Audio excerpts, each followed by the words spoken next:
Well, at least the Panthers look good. Welcome in, ladies and gentlemen, the Rob Brown Show on your radio. It is the Fan Upstate. Monday.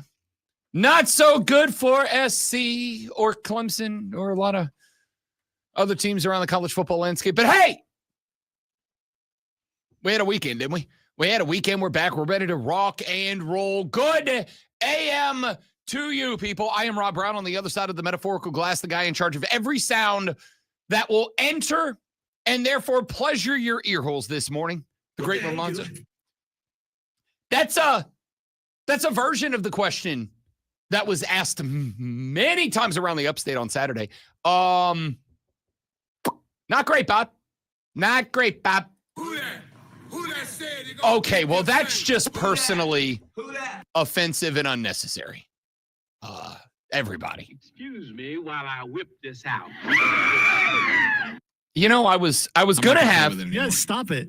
I was gonna have a good time making fun of everybody else this morning. That's not true. I'm not gonna have a good time doing it. It's not great round the upstate. Poof. After Saturday. Yes, that is what was said to the hope of any playoff possibilities for the teams out of South Carolina. You're both cooked. You're both done as far as the playoffs go. Neither Clemson nor South Carolina will make it to the playoffs. So we went throwback, and now we're back to how it used to be. Yeah, it feels like 2004 up in this busy, doesn't it? Maybe even earlier than that.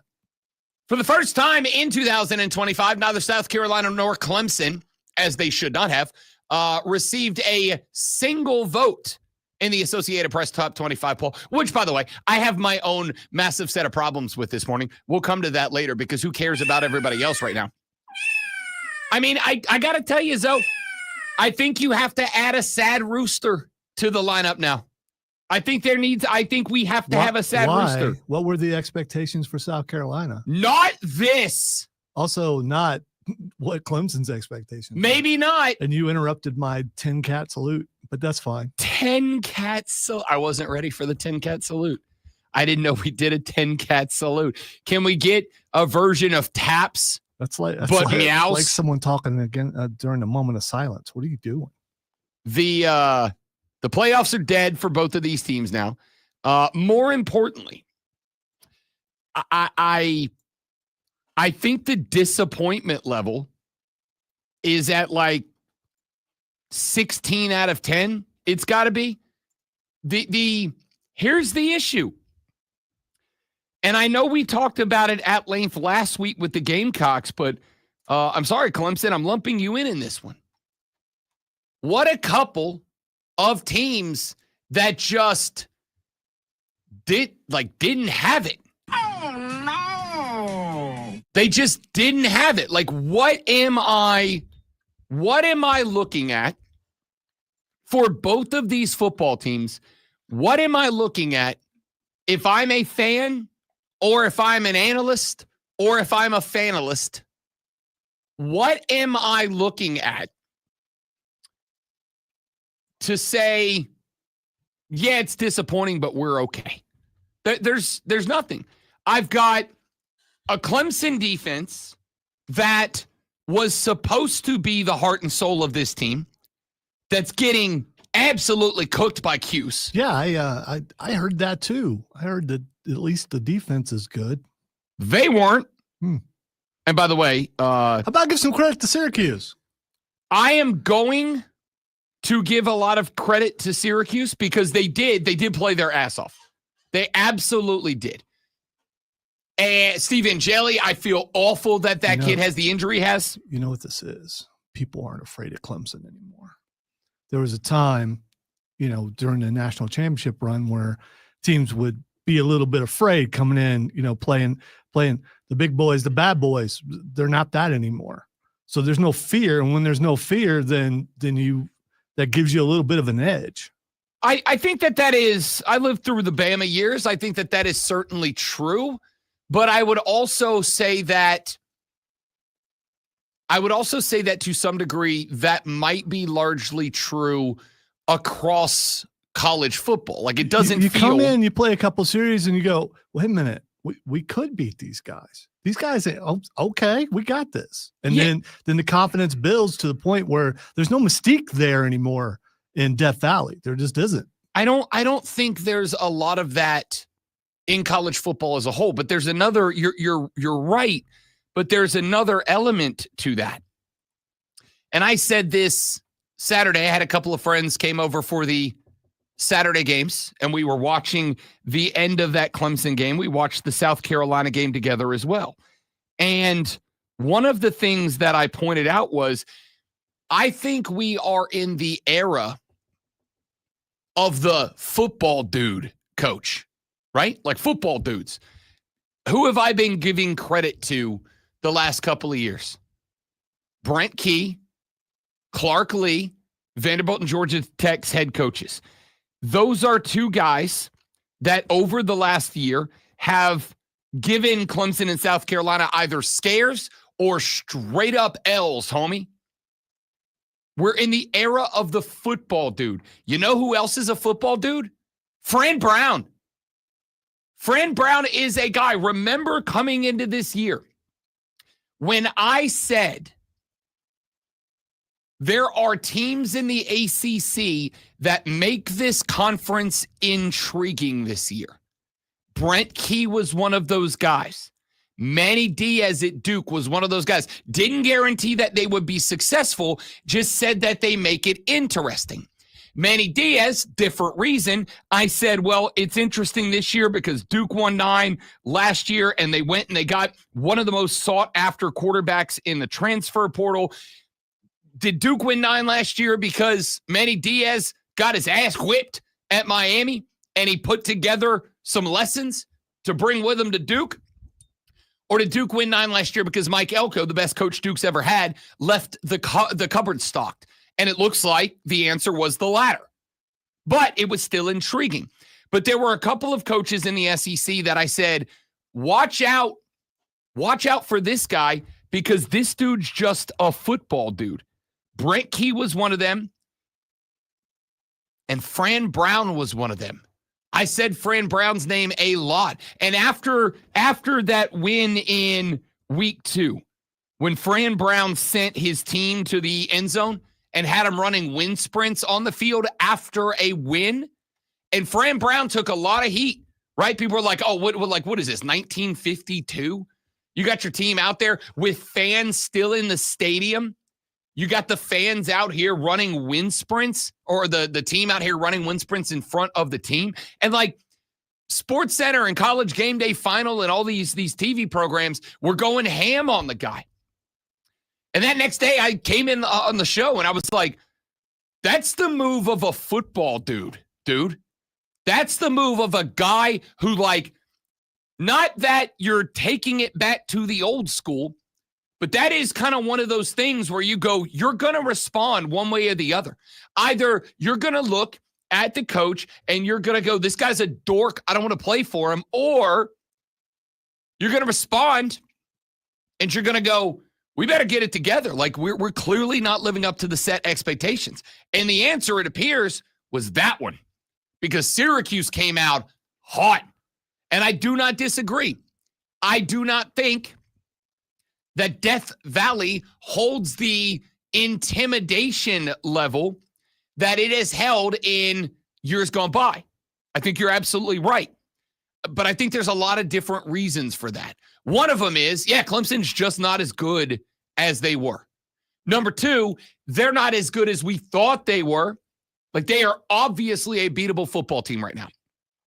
The defense that was expected to be the heart and soul, they're still very good. They got talent, but they look like after Syracuse scored and got the onside kick, the old blitzkrieg onside kick there, it looked like that defense was just kind of like, damn, we got to play 2 drives before our offense even touches the ball. What is this? Right? On the offensive side of the ball, like, you saw a couple of moments, including the opening drive, where you're like, oh, there it is. That's what we've been looking for. You know what else we saw? I saw Cade Klubnik just missing dudes.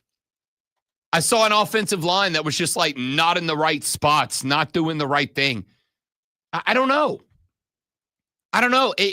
That was of the L's taken by this team in the last couple of years. I want to start with this. As Lonzo said, give a lot of credit to Syracuse because that team came in and went, yeah, talent-wise, on paper, better team. To this day, right now, today, talent-wise, just on paper, Clemson's a better football team. But as the old coaching cliche goes, that's why we don't play the games on paper. That's why we play it on grass. Syracuse on paper, not as good. Syracuse on the grass, better. Because they executed. They knew what their game plan was. They didn't just have one. They didn't just stick to it, but they executed it damn near flawlessly.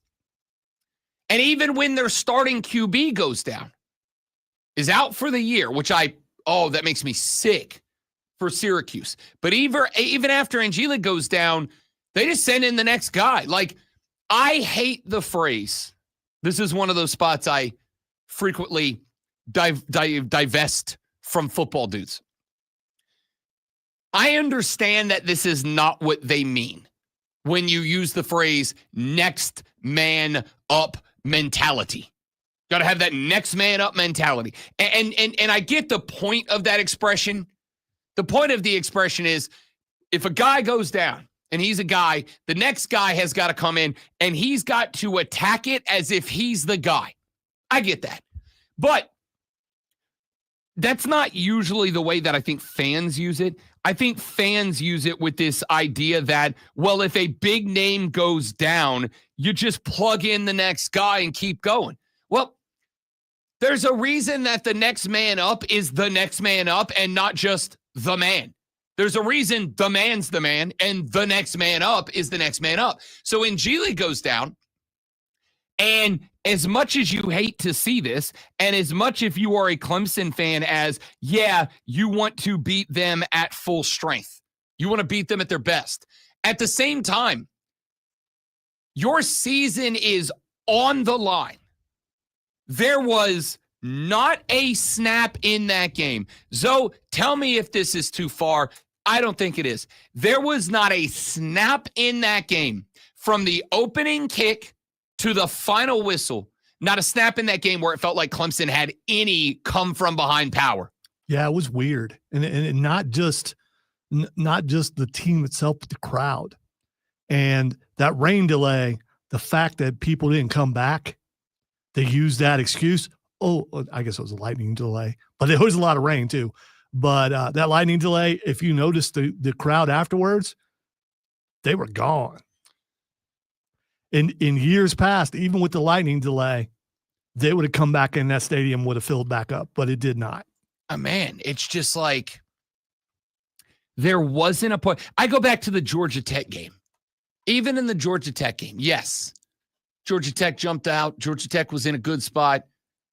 But there were at least times throughout that game where it kind of felt like, we get the right snap of the football here. We get the right moment there. Like we can come back. We can win this football game.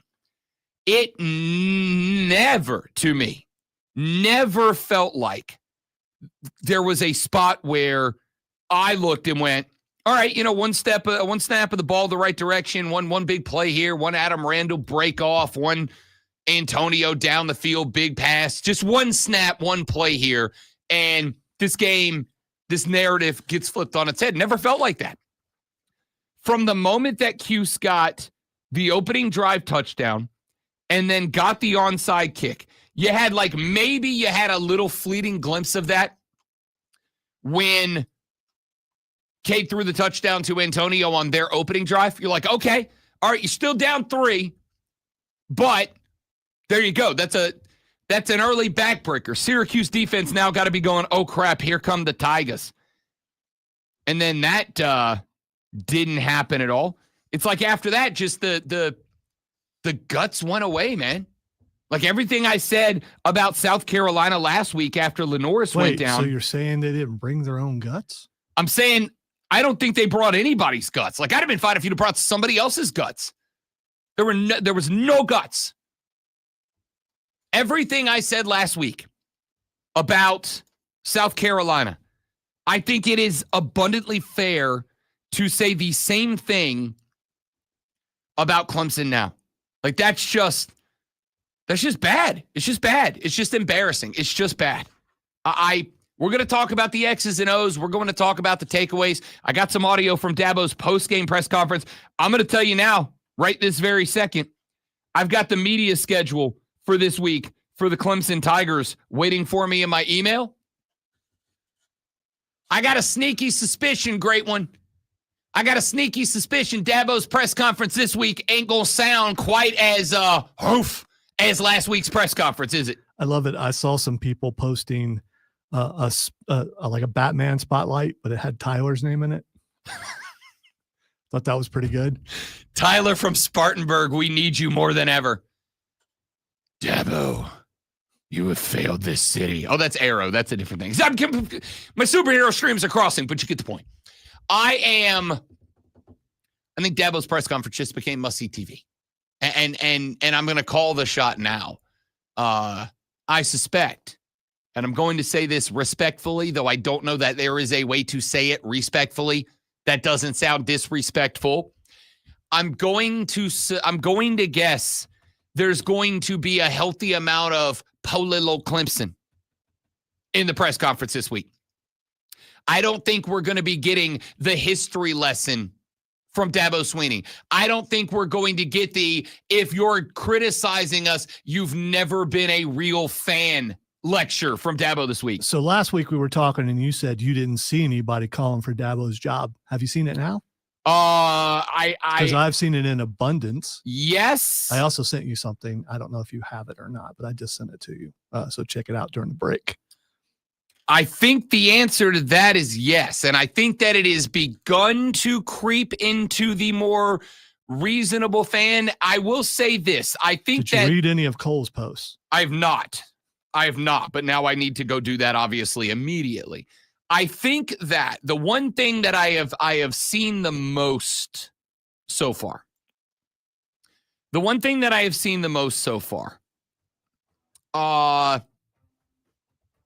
is the concerns about nepotism. That Clemson is a franchise, a program full of nepo babies.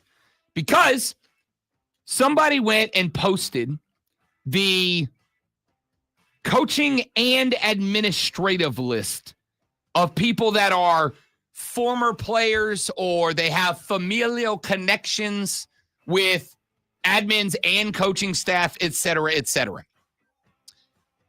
And there's a lot of them, like a lot, like 25-ish people who are like Dabo's guys or related to somebody in the athletics department. And for a program that is the size and stature of Clemson, I'm not saying there's going to be none of that. But, like, it's a huge chunk of your office. And when you're having the failures that you're having right now, it does feel like it's a pretty good time to question what's happening. So we're going to do that. We're going to talk about what went wrong in this game. South Carolina, you ain't off the hook. We're coming to you because you look like booty cheeks too. All that and more coming up on the Rob Brown Show in the Fan Upstate. QC. All right, good morning, guys. Welcome in. Great to have you. Robert, I see your question. I'm going to answer that when we come back, but I've got to do a live read. We'll be right back. Don't go anywhere.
Robert has been kind enough to join us on our live stream.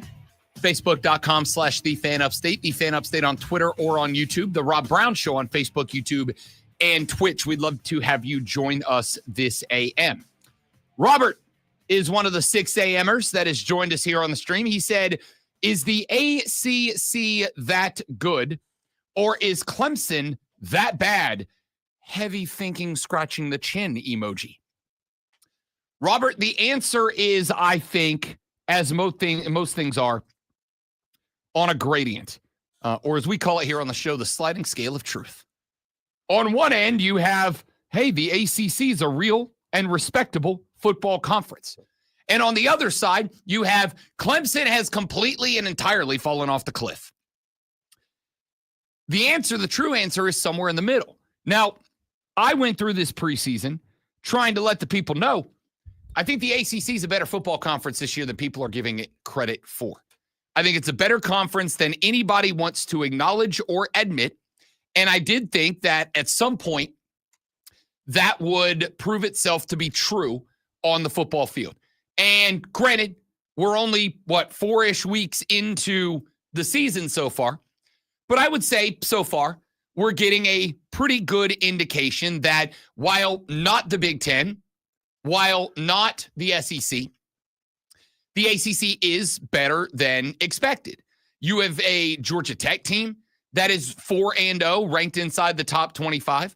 You have a Miami Hurricane team that has just jumped LSU, is undefeated at 4-0, is now number 2 in the country. You have a Florida State team that is 3-0 and is number 8 in the country. And on top of that, you have an undefeated Louisville team that is just outside of the top 25. You have got... Have any of those teams beat anyone outside of the ACC that matters? Florida State beat Alabama. Okay. Miami beat Notre Dame. Okay. It's not outside of the ACC, but Notre Dame, you can't put that. Why not? They're top 25. Well, yeah, I guess there is that. Here's the thing: Notre Dame actually looked pretty good this weekend. They looked pretty good this weekend. There was the argument last week, and I'm not saying I agreed with it. I'm just saying the argument from a lot of people about Notre Dame being ranked was, yeah, they're 0-2, but they're 0-2 against 2 pretty damn good football teams because, hey, look, here come the Aggies of Texas A&M. So now not technically speaking, as of today, Notre Dame's 2 losses came to 2 top 10 teams. And 2 top 10 teams that have earned their way into the top 10. One of them now sits at number 2 in the country. And again, the AP poll is not, a religious document to me by any stretch of the imagination. But for what it is and how we weight it, Notre Dame at 1-2 with 2 losses to 2 top 10 teams sitting around the bottom of the top 25. It kind of feels a little bit more justified today than we laughed at last week. We'll come back to that because I do want to get to Notre Dame and the AP Top 25 a little bit later on in the show. But, it is, I think, true and bearing out that some of the teams that I told you to be aware of, hell, the Virginia Cavaliers look better. They're 3-1. That's the team Florida State plays this weekend. FSU's on notice at Tony Elliott's boys. They feel like they've got a little vibe going right now.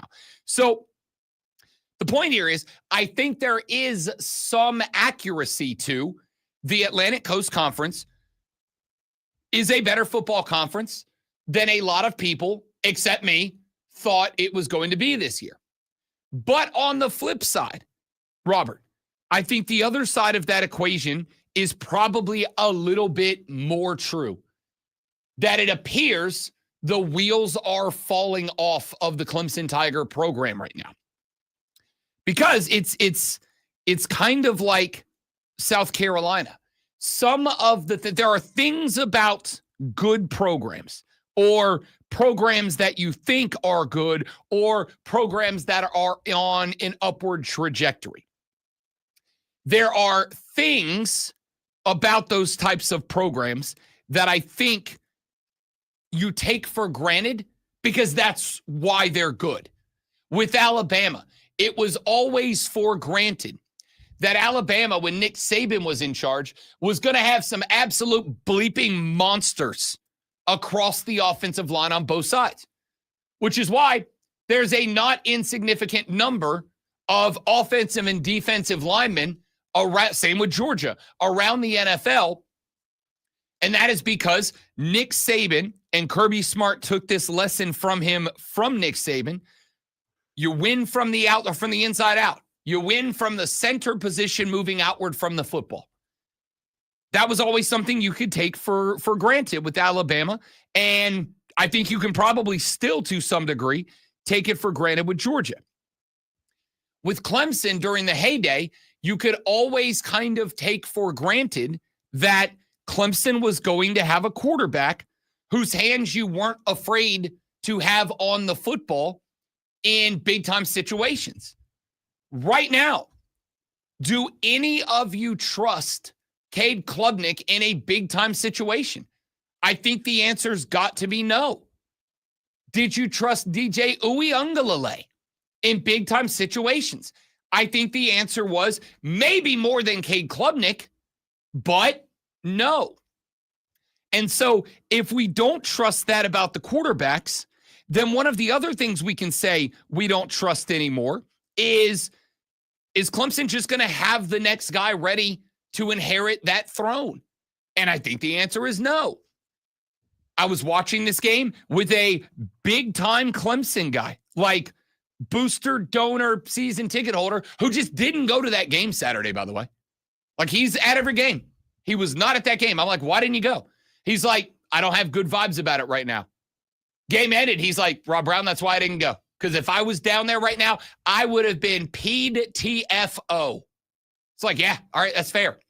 So he wasn't angry right then? Oh, no, he was angry. Okay, all right. But not as angry had he got up Saturday morning, driven down there, sat through a 96-minute weather delay, and then watched his team get not beat by Syracuse, but get owned by Syracuse for a full 4 quarters. So we were having the conversation in the 4th quarter, and he's like, yo, at some point, we've got to roll Vizina out there, right? Like, at some point, we've got to bench Cade and just see if the next guy can be the spark guy. And I said, hang on, buddy. Let me ask you this question. I didn't call him buddy disrespectfully. I just don't want to say his name on the radio. Pal.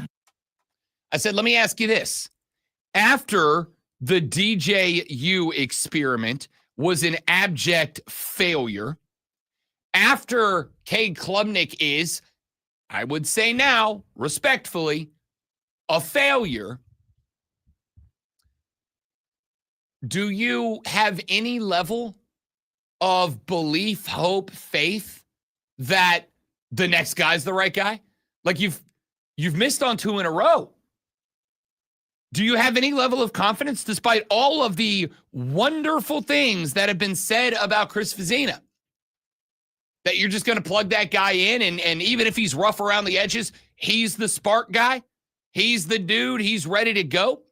Because I promise you, I have not heard the amount of good things about a quarterback since Tim freaking Tebow that I have heard about Cade Klubnik.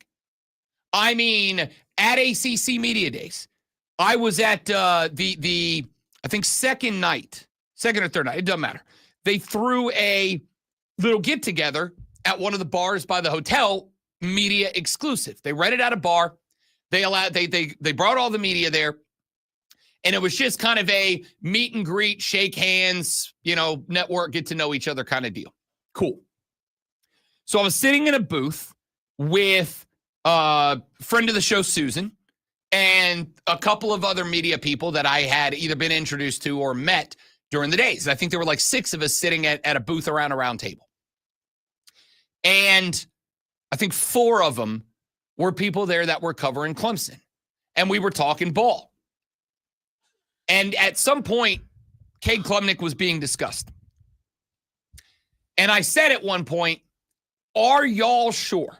You're all the Clemson experts. You cover this team as beat reporters pretty much exclusively. Are you all in on Cade Klubnik absolutely being the guy. And it was consensus around the table. And not just consensus around the table, but it was consensus around the table. And I got pretty much beat up on for questioning that. Of course he is, Rob. Look at the numbers from last year. And I said, look, the numbers are very good. But there are people asking questions about stat padding. If you're getting those numbers against Pitt and Boston College and Wake Forest, but when the game is on the line against Texas, South Carolina, good teams, that's where I have a problem. And they're like, well, yeah, but there's also another year of growth and exponential development and blah, blah, blah. None of that's come to fruition, right? So even if you would have made the change, whether it's in that game or moving forward, do you have any belief? I never would have thought that I would question that. I never would have thought that I would question the offensive line at Clemson. But they're hanging Cade out to dry. Like one of the questions I've had, or at least one of the lifelines that I have been willing to throw to Cade Klubnik has been, I'd be playing scared too if I was running behind that offensive line. In fact, on cue, Jacob shows up in the chat and says, bro, I've been the biggest Cade hater, and I've gotten to the point where I actually kind of feel bad for him. Now, he adds, that's how bad he is. But I would also say, playing behind that offensive line, I'm going to go the same thing on Lenora Sellers coming up in a little while. Of course he's running 15 yards backwards on 1st and goal from the 1 and losing 13. Of course he is behind that offensive line. So what are we going to do about it? All right, we'll come to South Carolina next. I'm Rob. He's Lonzo. The Rob Brown Show's on your radio. Talking college football in the opening hour here on the Fan Up State. Caught it. Nailed it.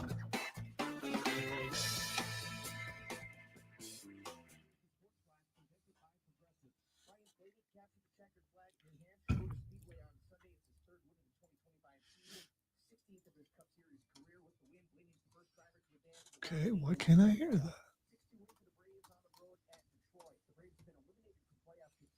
I sent you something from Feinbaum.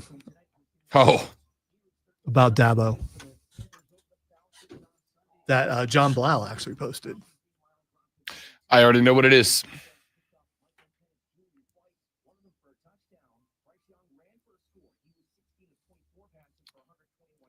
I don't know why I can't hear anything on that video. Oh, well. If you'll throw in Q, I'll play it. Hang on just a second, yes. We have audio to listen to. On mute. And I have the spinny circle of death. Hang on 2 seconds, guys.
Thanks for hanging in there, homies.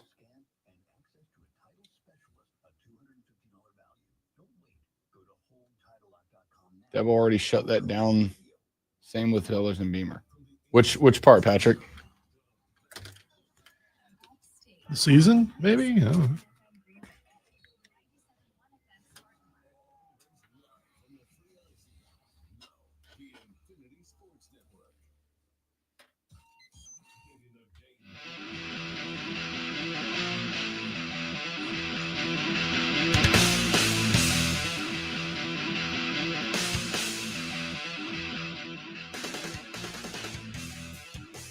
The Rob Brown Show back on your radio. The Fan Upstate, Rob Brown, the great one, Lonzo, and you. I would like to read you a tweet that I posted Saturday evening at 10:33 p.m. The tweet says, and I quote, "Honest truth, I don't need to break this game down on Monday. You all saw what was wrong. No discipline, no run game, no defensive awareness. This was embarrassing for South Carolina. I have 0 positive takeaways." Now, I would like to amend that statement. I would like to amend that statement for pretty much one thing and one thing alone.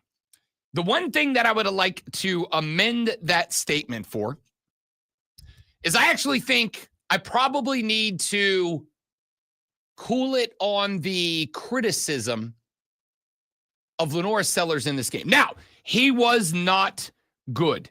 Let me be very clear.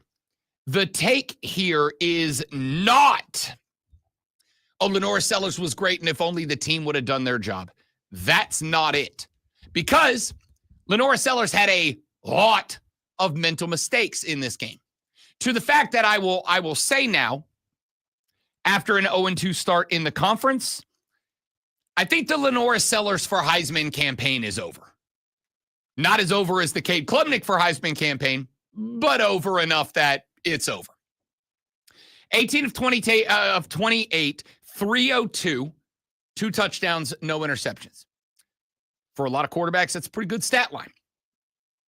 The problem is, do you know how? If I include sacks in this game, do you know how many yards, if I include sacks as a negative stat, Lenore Sellers, air quote, ran for in this game? Minus 28.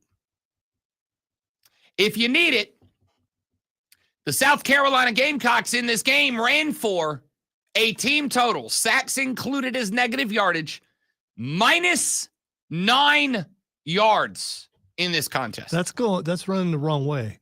That's a lot. That's actually 9 yards exactly in the wrong way. You're supposed to run the opposite direction.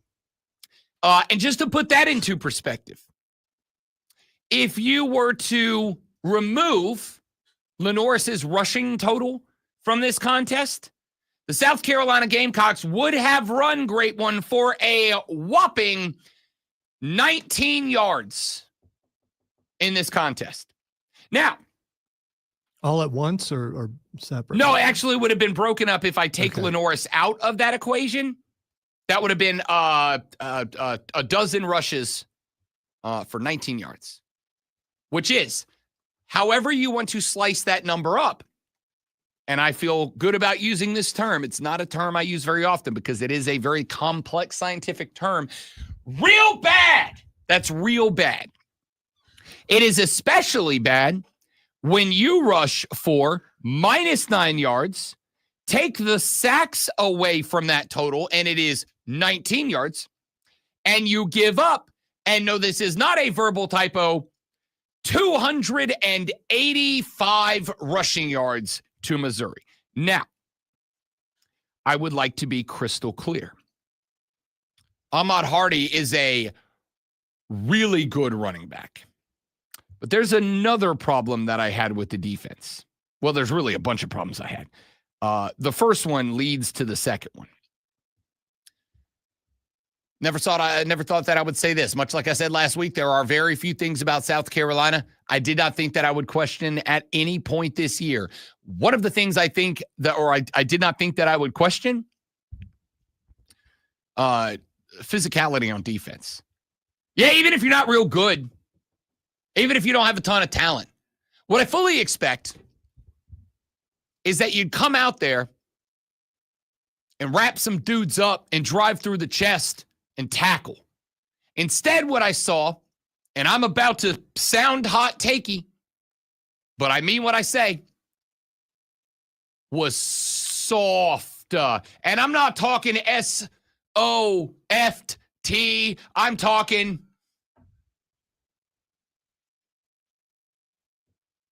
it was a lot of run up to a guy and then go with the shoulder. Just a bump. Not even like a lawn darting with the shoulder. I'm talking like run up and bump with the shoulder and hope he goes down.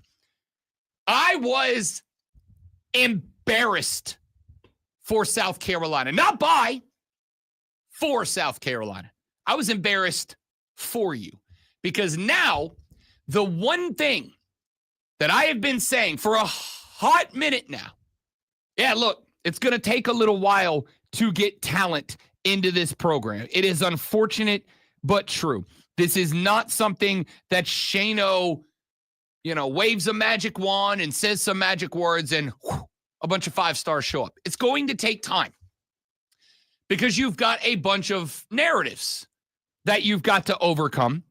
And there's a couple of ways that you do it.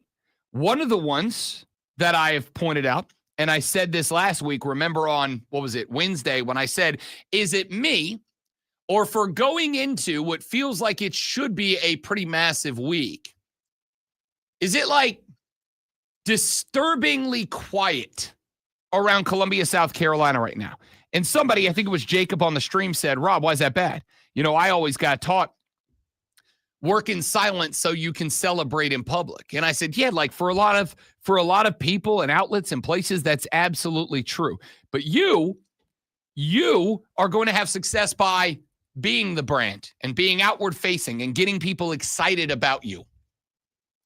The second thing that you would lean on, and this is part of the brand, is by playing a brand of football that if I'm watching, I go, yeah, they might lose, but this is friggin' electric, man. Like, they might lose, but this is gas, dude. Anybody watch that defense on Saturday and feel inspired? Anybody watch that defense on Saturday and feel like there was a magnet to it? Anybody watch that defense on Saturday night against Missouri and think that if you are, a mid-class defender in this state, that's where you think you go ply the trade and get excited about it? Not me. I was embarrassed. I was embarrassed for you. And there was one spot in particular that I was so embarrassed that I did something that I don't ordinarily do. I went with the all caps plus a GIF tweet. If I ever tweet in all caps and I stick a GIF on the end, please know I'm in my feelings one way or the other. How many times in a freaking drive do I have to watch Bo Prabula take a snap, watch the defense part like the Red Sea, and just whip it for 12 up the gut? How many times did he do that in that game? He had 9 rushes for 72 yards. How many times did I need to watch their quarterback? It would like at some point, and I was yelling this at the TV. At some point, it becomes a design play for Mizzou. Here's the play, guys. Snap it to Bo. Wide receivers, 9s. All of you. 5 wide, run 9s. Everybody streak down there because for some reason, they just play it like every bleeping snap's going to be a Hail Mary. I'm watching cornerbacks and safeties dive off into deep protect coverage. Linebackers go out with them. And the next thing I know, your edge rushers and tackles are getting filtered to the outside, and it parts like the Red Sea. And Bo just goes, dope. Right up the middle. 7, 8, 9, 10, 11 yards. Like, how many times is the same freaking thing going to beat you in one game? And for the record, just so you're clear, this isn't the overreaction. This is the reaction. The overreaction was Saturday night when I was going all caps tweets and GIFs on Twitter. That was the overreaction. This is I've had a day to process. I've had an opportunity to watch some super clips, some super highlights. I've had an opportunity to sit back and think and watch and blah, nah, nah, nah. This isn't the overreaction. This is the reaction. I'm not even in your fan base. I'm glad my wife was at a bachelorette party, not having to watch this crap, because I'd have had to deal with an angry wife. It was garbage. I was embarrassed. And this is a game, by the way, that you were leading at halftime. This was a game that you were leading in the third quarter. This is a game that with a little bit of execution and with a little bit better, again, I'm not asking your defense to go out there and look like the friggin' 85 Bears. I'm just asking you to maybe not have a bunch of soft-ass shoulder tackles when Ahmad Hardy is just dicing you up like an angry Gordon Ramsay. That's dicing. That's dicing like onions, He's getting you. It's a little slow. I'm not good with the knife play yet. I'm working on it. Oh, that's not the words I should use there. I'm not good with utilizing knives in the kitchen. It's not my sharpest skill yet. All right. I haven't practiced enough, which is embarrassing. Sharpest skill. Yeah. I didn't even do that on purpose. That's how good I am at this. So, we got a lot we got to talk about and a lot we got to break down. But for both of these two teams, the takeaway from the weekend was I'd be embarrassed if I were you. Honestly, I'd be embarrassed. South Carolina, the defensive effort was embarrassing. Clemson, what was it? I mean, it looked like after they got the onside kick, like your team just wilted like a flower in the summer sun. Just faded away. I don't know why that one needed a sound effect. They don't make sounds. You get the point. That was embarrassing.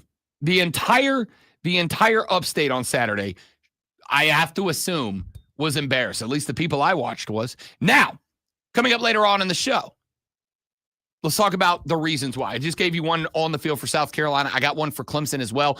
There is one common thing between these two teams that both of them have to get figured out before next year, or I can pretty much say the reign of whatever you are for both schools right now, I think it's over. Honestly, I think it's over if a couple of major things don't change. I'll give you some thoughts on what those are. The Carolina Panthers beat the absolute dog you-know-what out of the Atlanta Falcons. That was fun. We're going to talk about that, and we'll take a look around the rest of the college and NFL worlds. All of that coming up after Lonzo pleasures your ear holes in the most sensual of ways with this Sports Flash. Why you always got to get weird about it, man? It's like 7 a.m. almost. Carolina Panthers' first win of the year was one of the more impressive in the NFL. A 30-0 shutout of the Atlanta Falcons. Bryce Young finished the day 16-24 for 121 yards with a rushing touchdown, while the Panthers ran for 110 and 2 scores. Carolina's defense picked off Atlanta's quarterback Michael Penix Jr. twice and recovered a fumble as well. Kansas City Chiefs picked up their first win of the season with a 22-9 victory over the New York Giants last night. Patrick Mahomes threw for 224 yards and a touchdown, and Kareem Hunt added a rushing touchdown. Kansas City defense picked off Russell Wilson twice and held him to just 160 yards passing. Ryan Blaney led 116 of 301 laps and held off a late charge from Josh Berry to win the Mobile One 301 at New Hampshire. Kick off round 2 of the NASCAR Cup Series playoffs. William Byron, Joey Logano, and Chase Elliott rounded out the top 5.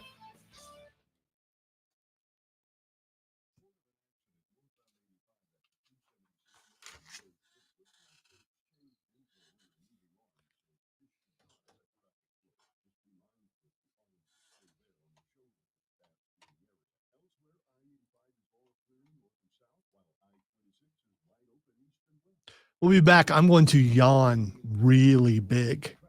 It'd be like a lion, with my hair. So I don't want you guys to see that.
Here we go, the Rob Brown Show back on your radio. It's Rob and Lonzo. Yo. Nailed it. Absolutely stuck the landing on that one. French Judge gives it a 9. Great to have you back. Bruh? Oh, just dramatically. You know what? No, I'm not. I was going to say dramatically overreacting to the college football weekend. I don't think we are. It is, well, actually Monday here on the Rob Brown Show. It's where we react to everyone else's overreactions. But I have to say, respectfully, I don't think anybody's overreacting to Clemson or South Carolina this morning. I think they're just regular reacting. Just regular reacting at this point. It's not good. I had one more thought, and I saved this one because I wanted to break down both South Carolina and Clemson individually before I make a joint statement about these two teams. Something is happening in college football. I've been saying for a while now, I think we are in the era of the football dude coach. Here's what I mean by that. I had a take, thought, opinion, whatever you want to call it, about Nick Saban that I carried for a very long time. And there were a lot of folks who pushed back on it. I still don't think I was wrong. Nick Saban was an aura guy. He wasn't a great coach. When I say coach, I am talking about X's and O's. I am talking about halftime tinkering. I am talking about making adaptations to the game during the game. Nick Saban was a guy who for many years beat you in February. He beat you in the spring. He beat you in the lead up to the game. He beat you by making sure his roster was filled with better players. Now, how he did that, up for a debate. Did he do it with $500 handshakes? Did he do it because he was successful and the rich get richer? Did he do it with some combination of both, which I think is true? It doesn't matter how he did it. It was done. I pointed out that there were a lot of games where Nick Saban's team lost because I thought the guy across from him maybe didn't have better players. Syracuse. I think the guy across from him just outcoached him. And I think we are in an era of college football where coaching might be the single most important thing any program can have going for it. A guy that can look at what is happening on the field, can look at his play sheet, and can adjust and adapt on the fly as the game is happening. I never thought that was Nick Saban. Now, there were many years where Nick Saban had wonderful coordinators who could do that for him. And what happened to those coordinators? And analysts, is that what he called them? Yes. All those guys up in the booth? Yes. Nick Saban's home for rehabilitated coaches. But Saban had coordinators that could do that tinkering for him. And then what happened? They all went on to be head coaches. And many of them, not all of them, but many of them have been successful head coaches to at least some level. Here's where I'm at right now. Neither, and I'm going to say this respectfully because I don't think it has been a bad thing, though I think it is going to be a bad thing in the future in college football. I don't think you can do that anymore. And you can blame it on NIL, you can blame it on the portal, you can blame it on whatever you want. It doesn't matter why it is, it is. I think in the year 2025 and moving forward, football dudes are going to be the premier coaches around college football. Dudes who can call them nerds. I call them football dudes. Brent Key ain't a nerd. Brent Key is an offensive lineman. And how many times have we said, Lonzo, who are the smartest dudes on any football field? Obviously, the offense. It ain't the quarterbacks. It's the O-linemen. Head coaches Clark Lee, not a nerd. Coaches at a nerd school, not a nerd. Brent Key, not a nerd. Coaches at a nerd school, not a nerd. But would you looky at those two nerd schools? All of a sudden, they're starting to stack some dubs. Why? Because they got football dudes who can coach. It is not an insult. It is not intended to be, nor is it, to say that Shane Beamer and Dabo Swinney both are aura coaches. They're not X's and O's guys. They're not tinker guys. They're not guys that are going to stand on the sideline of any given game and look and go, hey, their safety is doing X. Their linebackers are doing Y. So let's work this in. Like, that's not their thing. These are dudes that can be successful.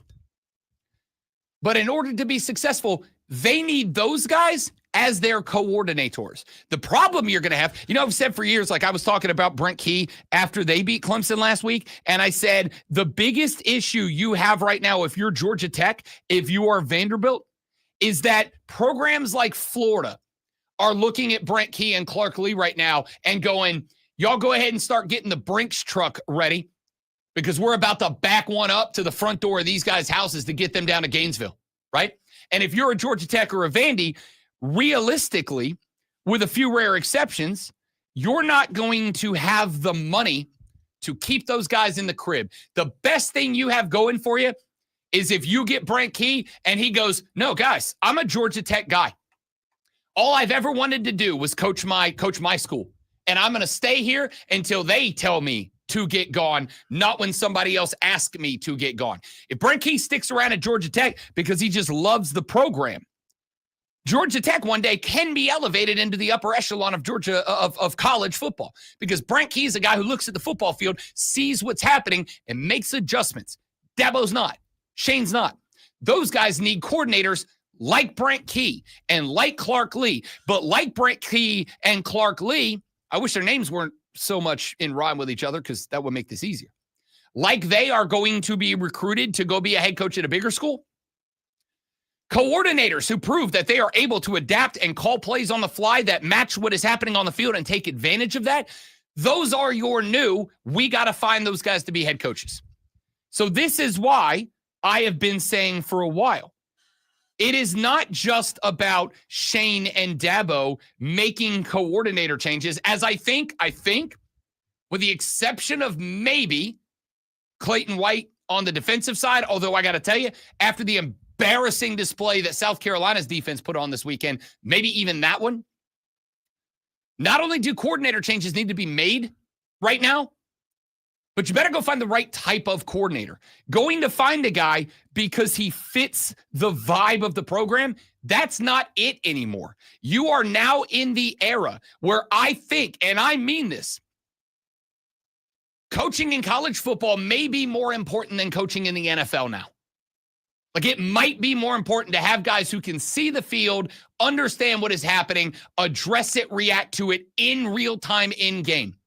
Because if I'm going to watch an offense where Lenore Sellers is dropping back in the pocket to pass on 1st and goal from the 1, and you have that man take a 7-step drop when he's already getting his ass kicked back there, and he ends up dropping back and taking a loss for, 17 yards, whatever, puts them 2nd and goal from like the 22. I can't have that. And what happens the rest of that game? Let's just keep dropping Lenore's back into the pocket. Like we're the friggin',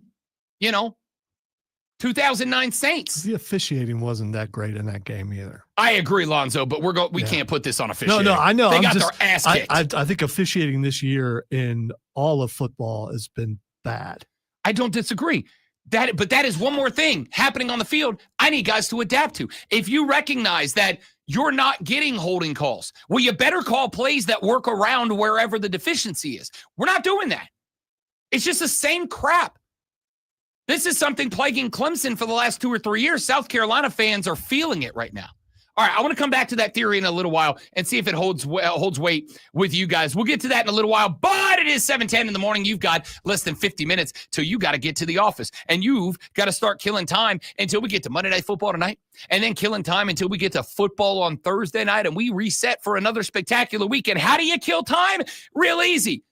Talking sports. That's why we do this. Are you ready for the playbook of the peculiar, the almanac of the absurd, and the encyclopedia of the extraordinary? Well, you better be, because we're diving headfirst into the 3 top stories that will have your coworkers saying, Burn it down! Burn it down! your first bathroom break.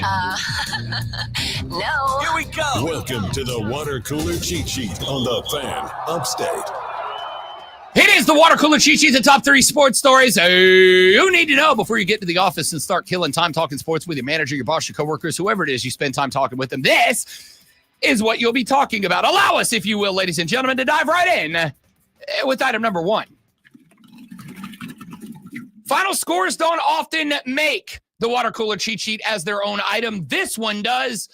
Ladies and gentlemen, perhaps the demise of the Carolina Panthers was just a little bit over exaggerated. 30-0. The Carolina Panthers blank the Atlanta Falcons yesterday, moved the Falcons to 1-2. They moved to 1-2 as well, and no longer are the cellar dwellers of the NFC South. That would be our New Orleans Saints. 30-0 in this game. A pair of rushing touchdowns. Rico Dowdle had one, 10 carries, 30 yards. BY, Bryce Young, had the other one, a 4-yard scamper around the left-hand side. He took it in for 1 as well. 16 of 24, 121. Took 1 sack in this game. This was a game that, looking at the statistics, you would say, hey, Bryce Young had an okay day. 16 of 24, 121. They remembered that they have a running game and they got a great 1-2 punch, and Dowdle looked excellent. Dowdle looked good. Chuba, 17 carries, 73 yards, averaged over 4 carry. Like, yes, they got back to what they did at the end of last year. I completely agree. And I will also say that Bryce Young was efficient with the football. I would like to start out by saying Ted McMillan had 8 targets. He had 3 catches. Now, one of those catches was spectacular. That jump. I mean, when they slow-moed it and he's like up above the dude's head. Yeah. His butt's like even with the other guy's helmet. One of those catches, that jump catch was spectacular. He also had about 3 that were in the hands that you're like, dude, you're a first-round draft pick. Come on. And I'm not worried about him. He'll get better. Tommy Tremble, 2 for 2, 16 yards. Bryson Tremaine, 2 for 2, 16 yards. Jatavion Sanders looked really good too. 2 targets, 2 catches, 11 yards. One of them, he had that hurdle in the middle that I was like, that dude's a dude. That's the guy I've been waiting for. I told you, I really like Jatavion Sanders. The injuries, if he can get out of the injury phase, he's going to be fine. Bryce Young did not have a remarkable day statistically. The honest number is probably closer to like 16, should be closer to like 20 of 24 for 170 maybe 1 touchdown. But this game was about efficiency. And again, Drew Brees was that. Yes, Drew Brees had a bunch of 300-yard games, but Drew Brees was efficient with the football. That's what I need out of BY. Until the explosivity starts, I just need efficiency, wildly efficient with the football. Defense was playing, I hate this expression, defense was playing with the hair on fire yesterday. I mean, getting to Michael Penix Jr. and the Atlanta offense. 18 of 36, 172, and 2 picks out of Michael Penix Jr. They went to Kirk Cousins late in the game, 5 of 7, 29 yards. You know what? You had mentioned, I think it was last week, you were asking who is Panthers' rival? It's Atlanta, right? That's how it looked yesterday. That's how it looked. That's what you do to a rival. Yeah. You're not wrong. Held Bijan Robinson to 13 carries, 72 yards. Granted, that's 5.5 yards a carry, but like never let Atlanta be in a spot where they could just lean on Bijan Robinson. What a showing for the Panthers. We're going to break this one down and in depth a little bit later on in the show. Let's get to item number 2. It is going to become more and more regular in the cheat sheet that the Major League Baseball playoff race is going to be featured. Cal, the Big Dumper Raleigh, hit his MLB-leading 58th knockahoma last night, a 2-run shot for the Mariners in the second inning of a 7-3 win over the Astros. J.P. Crawford put the Mariners up with a granny in the second. Raleigh then came in batting lefty as a switch, hit Jason Alexander for a home run to right. I know I'm interrupting your flow here, but a granny? Yeah. What the? Grand Slam. Grand Slam. There it is. Okay. Yeah, no one says that but you, right? No, a lot of baseball guys use granny. Do they really? Yeah, granny's a pretty popular term. Okay. More people use granny than use dong. Okay. I can confirm that for sure. So where does that leave us in the MLB playoff race as it stands right now? Well, over the weekend, the Toronto Blue Jays clinched a playoff spot. Not the division. They are only 2 games up on the Yankees, 5 games up on the Red Sox. The Rays and the Orioles have been eliminated from the AL East. So it's a 3-horse race in the East. The division title still up for grabs. The Jays in the driver's seat. I think the only team that might catch them right now would be the Yankees. The Yankees 7-3 in the last 10, playing good ball. We'll have Cody Decker later on this week to talk a little bit about this. Hilariously, the NL Central, which we thought a number of weeks ago was the Tigers to lose. Yeah, they're losing it. They are 1-9 in the last 10. The Cleveland Guardians lost their first game in the last 11 yesterday. The Guardians are suddenly 1 game back from the Detroit Tigers in the Central. The Royals are still alive for the division, 7 games back. That's unlikely, but they are also in a decent spot to make a run at a wild card. And in the AL East, with a 3-game sweep of the Houston Astros, the Seattle Mariners now in the driver's seat for the NL West divisional title. They're 3 games up, but they do hold the tiebreaker now over the Houston Astros, which means with about 8 games remaining, the Astros would have to be a full 4 games better than the Mariners. More than unlikely. The Astros not, however, out of the playoff for a wild card. The Rangers are 8 games back. They would have to win every game. The Mariners and Astros lose every game to get there, and they will likely be, if they are a wild card, in the last spot. Over in the National League,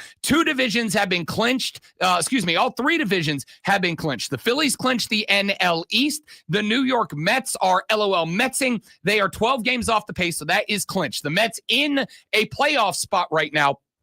The last one, but they would need to do something special down the stretch. Miami is not eliminated from a playoff spot, but they are well off the pace. The Braves and Nationals are officially eliminated from the playoffs after the weekend. The Brewers have clinched the NL Central, 7 games up on the Cubs, but the Cubs did clinch a playoff spot. They will be in the wild card round. The Reds and Cardinals still alive, but with work to do. And out in the West, the Dodgers have clinched a playoff berth, but not the division. They are 3 games up on the Padres. The Padres can still win that division. Unlikely, but they are still alive. The Padres, Diamondbacks, and Giants are all still alive in the playoff hunt. Let's rapidly get to item number 3. NASCAR Playoffs round number 2 underway, and the win goes to Ryan Blaney. The 2003 Cup champion led 116 of 301 laps in the number 12 Mustang, including the final 39. Josh Berry, who got eliminated from the playoffs but was expected to have a good run, made a charge late, got within a few car lengths left, but Blaney, just too much to overcome, was able to win the race yesterday. The Mobil won 301 by 0.937 seconds. His 3rd victory of the season, 16th in the career. Blaney, trying to reach the championship 4 season finale for the 3rd consecutive year, becomes the first driver to advance into one of the 8 available spots in the 3rd round of the playoffs. Barry had a good run, but he was just, Blaney was just unbelievable. We had this race on the 3rd TV I had set up yesterday in the living room. It was for a race that had a lot of 2 second gaps. The last 10, 15 laps or so got pretty heated there. It was enjoyable. And very quickly, 89-73, the Indiana Fever lost game 1 of the last round. They have not lost a game since then. They knock off the Las Vegas Aces yesterday. Kelsey Mitchell poured in 34 in the win. The Minnesota Lynx win 82-69 over the Phoenix Mercury. Alyssa Thomas led all scorers with 18 and 8 for the losing team. Courtney Williams from Minnesota, 23 points, 8 boards, 7 assists. Pardon me, Courtney Williams led all scorers, not Alyssa Thomas. You get it. Courtney Williams, 23 points, 8 boards, 7 assists in the win. So now Indiana leads the Aces in the best of 5, 1-0, and Minnesota leads Phoenix in the best of 5, 1-0. We'll keep you up on the WNBA playoffs as well. But when we come back, I want to continue the thought that I had there to open this segment. We're in the era of football dudes. We are in the era where aura forming, as the kids say, no longer works for coaches. You can't just go, our program's great, so you should come here. You gotta show it on the football field. And I think that might be a problem for Clemson and South Carolina. Let's address that a little bit further when we come back on the Rob Brown Show on the Fan Upstate. We have the players on paper. We have the coaching athletes. And still we lose. We need Tyler. You guys need to hire Tyler from Spartanburg as your big dom. That's what Tyler needs to be. He needs to be your big dom, your cleaner, your fixer, your guy who gets it right in the program. Also, did you see Big Dom got penalized for texting from the sideline? Yeah, he had like 1 foot over was their argument. He wasn't entirely in the zone. How'd you like to be the guy that has to deliver the news to Big Dom? Hey, you owe us $75,000, Big Dom. That's what emails for. I don't want to be the guy that delivers that movie, even digitally. All right, guys, be right back. Stay right there for me.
the Rob Brown Show here on the Fan Upstate. Rob Brown, the great one, Lonzo.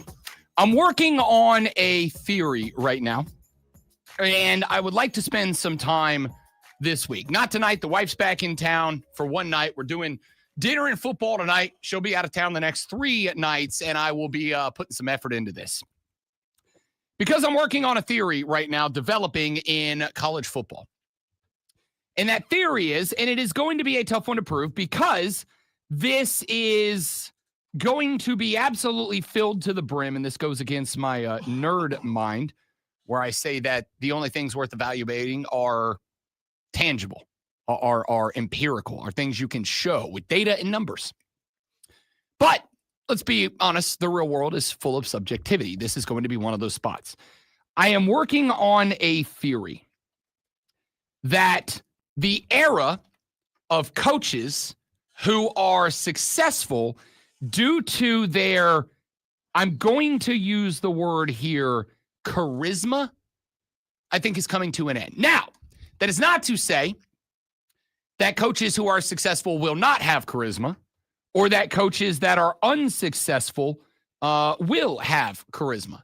I am saying that charisma as your main attraction is not going to work anymore. I think there are a lot of coaches, a lot of very good coaches through history that were able to thrive on charisma. And I think you were able in years gone by to thrive on charisma because it was the number one reason that kids showed up on campus. You charmed them, or you convinced them that you were the right guy to coach them, or you convinced their parents that that you were the coach that could get them through their college experience with the best possible outcome, whatever. And then if you were successful, you could obviously walk in with your charisma and flash the rings and have kids go, oh, I like this guy and he's got dubs. And just like in real life, the rich get richer. It's kind of how the game works. But I don't think that's the case anymore, because when you were doing that, you were kind of able to lean on, once I got him, gotcha, you're in now. And it took a lot of hoop jumping to get out, or you just had to quit football. Now, obviously, there are two primary drivers, and I do think these are the primary drivers. The difference between me and a lot of people is I don't think this is bad. But there are two primary drivers of this, NIL and the portal. If you are full of charisma, but another guy says, I can double up what you're going to make in NIL, a lot of people are going to be attracted to that. I am sure that a heavy number of us have either worked for less money because we had a boss we really liked, or maybe we had a boss we really liked, but we worked for a boss we didn't like as much because we made more money. I have worked at places that I hated working because I got paid pretty well to do it. And I have worked for places that I loved working for not a lot of money because I didn't wake up and hate my job and my life every day. I think a lot of us have been through that experience. That is now something that is a factor in college football. The other thing is obviously, and it's connected to it, although it is not always the primary reason that kids go into number two, the transfer portal. Yes, a lot of people do because they find out, well, I can make more money doing something else. We were talking about the kid at Texas Tech. Their quarterback went down. Their backup quarterback comes in. Their backup quarterback completes like 80% of his passes, throws a couple of touchdowns, and one of the announcers said in the game, and I'm going to go find the kid's name. I'm blanking on it right this second because I didn't pull it up. But in the game, kid goes out there, throws his like second touchdown of the game, and the color guy goes, that guy just earned himself a lot of money next year, either here or, you hope not, somewhere else. Yeah, that's part of the game now. Now, if you're a charisma guy, maybe you can convince that kid, why don't you come back next year? But look at what happened in South Carolina. Bo Pribula goes out there, dices up the defense for South Carolina. Why is he there? Because he was a Penn State loyalist. He went to Penn State. He wanted to be a Penn Stater. But when Drew Aller announced he was coming back next year, it became very evident. If you stay here, you are a career backup at Penn State. So he had a choice to make. Be a career backup at Penn State. And oh, by the way, probably not get much in NIL, if any. Or take your talent somewhere else where you can either compete for or just be the starter. And even if it's not a ton of money, even if it's not what Drew Aller's going to make at Penn State, be on the NIL wagon somewhere. So Bo Perbula goes, I don't want to be a career backup, even though I wanted to go to Penn State and I'm a loyalist. I'm actually a football loyalist that I want to play. So where's he ends up? At Mizzou. What did he do this weekend? Goes and gets a win over South Carolina, puts the Tigers on a really good trajectory upwards. If you're a charisma guy, that's not enough anymore. You have to be able to take those kids who want to play for you, and you've got to elevate that football team. How do you do that? Winning. At the end of the day, and I've talked about Nick Saban a lot. By the way, I got a clip from Nick Saban talking about Dabo Swinney I'm going to get to here in a little while, but I've talked about Saban a lot, and I've told you guys in the past, Nick Saban was a jerk to anybody that couldn't help his football program, whether it's players or coaches or media members. I met Nick Saban once. He was ice cold until he found out that at the time, I was hosting the only drive time sports radio show that aired across the entire Florida Panhandle and most of lower Alabama. And therefore was where everybody, including high schoolers who were getting recruited, who wanted to listen to a college football show, I was the only guy. And then all of a sudden, Nick was a charmer, man. The Nick Saban you're seeing on game day right now that Pat McAfee is bringing out of him, that's actually Nick Saban when he likes you and he's comfortable and you can help him. That's who he is. Quick aside, would you jump? Would I jump? You didn't see what McAfee Oh, yeah, did? no, I absolutely would. If I'm in that spot where I'm on TV and I can hype a crowd, yeah, I've done worse, dumber things than that to hype a crowd. No way. For way less money. No way. For way less money. That is who Nick you want Saban to is. impress me, get Saban up there and have him jump. Yeah, right. Nick could probably get Thanos if he hit that water. That's who Nick Saban is when he's comfortable, right? Like charisma. But at the same time, what did Nick do? Whenever he lost the coordinator, he found another football guy as a coordinator.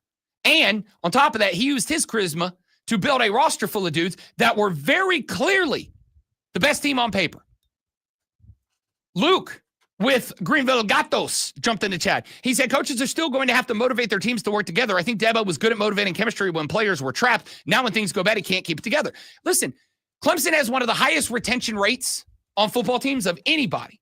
The problem is twofold. Number one, he's not getting the athletes that he used to get, primarily because you used to be able to stack athletes, right? Alabama did this. This was always the running joke with Alabama is if Alabama loses their left tackle, their backup left tackle, probably a draft pick down the line, right? But that depth, that's not really available to most teams anymore. I'm talking even the highest of the high. Saban was able to stack those guys because once they were in, they really couldn't go anywhere. And he was sending so many guys to the league that it's like, yeah, I might not play for 2 years, but in my third year, I'm playing for a draft position, right? You can't really do that anymore. And Clemson's not getting those dudes they used to get and able to stack them like they were able to stack them. So now, and this is kind of the thing, and I look at South Carolina. The last 2 years, South Carolina on paper has had, I'm not going to say as good of a team as they've ever had. Last year's was. This year's not as good as last year, but still not a bad football team. The problem is the X's and the O's suck, dude. And I'm talking for both of these teams. The X's and the O's suck right now. And if it doesn't translate on the field, charisma's not it anymore. It's just not. You might have a lot of guys that like really love the program, and they might be all in, and hell, they might be the hardest working group of guys. They don't look like it in those two schools right now, but maybe they are.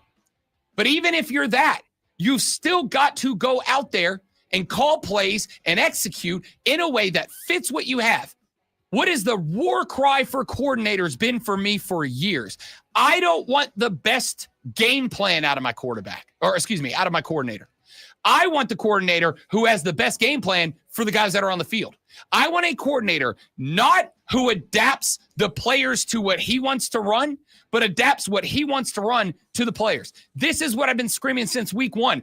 Lenore Sellers is not a pocket passing quarterback, and yet I'm watching him in Mizzou when you're in a hole in the fourth quarter, calling 5 and 7 step drops with a pocket that's built to stay around Lenore's. You don't have the O-lineman or the quarterback for that, but that's what you're forcing? If you don't get the X's and O's right, it doesn't matter if you're the most – Shane Beamer might be the most charismatic guy I've ever been around, but the X's and O's are wrong, so it doesn't matter. Back after this on the Rob Brown Show in the Fan Upstate.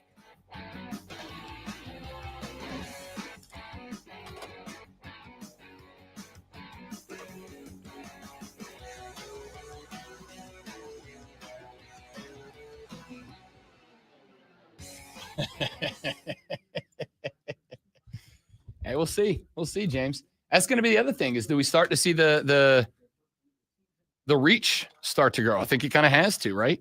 I don't think that's an option anymore. All right, give me 30 seconds, guys. We'll be right back.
All right, we back. Thanks for hanging in there, dudes and dudettes.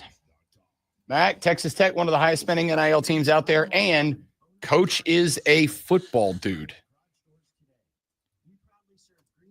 Like it's a combination. You have to use all three. You have to use the portal. I know that's something I saw Cole saying, like the portal's not the answer. And I to a degree, I agree with him because Clemson had more talent than Syracuse. It's threefold. It's you've got to put together a roster. That's NIL and the portal. You've got to have dudes that want to be good, and you've got to have a coach who understands how to coach the game of football. And it's not just a matter of roll the helmet out there and just like get it done. Like they're going to back down. Like Lonzo pointed out back in the first hour, there was some degree of Death Valley, South Carolina used to be a place that teams started the game intimidated. Most of them aren't anymore. And that's not just there. Like, I think there's still very good home field advantages, but like, it's not, I don't think it's like it was anymore where even like teams like Ohio State, the home field advantage is real, but it's not, a lot of these teams aren't rolling up into those big time stadiums just assuming L's anymore, because the guys that are on teams want to be on teams now, and therefore they believe that they can win.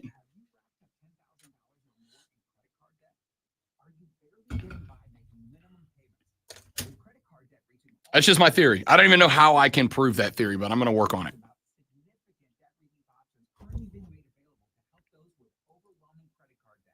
These options may reduce a large portion of credit card debt for those who qualify. You don't need to declare bankruptcy or take out a consolidation loan, and you may only have to pay back a fraction of what you owe, even if you have bad credit. National Debt Relief has already reduced the credit card debt for more than 550,000 consumers. So don't wait. If you owe $10, $20, or even $100,000 in credit card debt, you can now take advantage of this financial debt relief as the cost of living continues to skyrocket. To check what debt reduction you may qualify for, call 800-894-7722. That's 800-894-7722. Again, 800-894-7722. This Prime Big Deal Days, October 7th and 8th, you can get a great deal on a new foot spa, transforming you into the queen of kicking it. Wait, this has bubble jets. Okay. Get up to 40% off with Prime Big Deal Days, October 7th and 8th. Snakes, zombies, public speaking. The list of fears is endless. But the real danger is in your hand when you're behind the wheel. Distracted driving is what's really scary and even deadly. Eyes forward, don't drive distracted. All right, where's that clip? Market Studio. Punch your ticket to the best local 97.7 FM Spartanburg. Always streaming wherever you are on the Odyssey. No need to check the clock. It's Rob Brown time. Now weekday news from 7 to 10 on the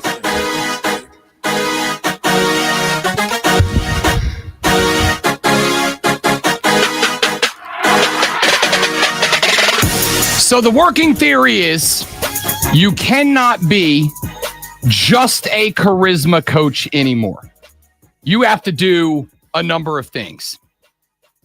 I think you have to, and we were talking about this during the live stream. You should join us during the live stream because we have conversations off the air that sometimes make it on the air, sometimes don't, but there's like a show within a show happening on the live stream. Facebook.com/TheFanUpstate, The Fan Upstate on YouTube or Twitter. The Rob Brown Show on Facebook, on YouTube, and on Twitch. We'd love to have you. Take us with you to work. Put us on your office TV, your laptop, your computer, your phone. Listen to us in the background as we talk some football. We'll help you kill those first few hours of the day every day because Lonzo and I are just kind, gracious, and benevolent beings like that. So I don't know how you work vanilla in there, but you definitely did. I mean, some days we are and some days we're not, you know? It's just, it depends on the mood we're in.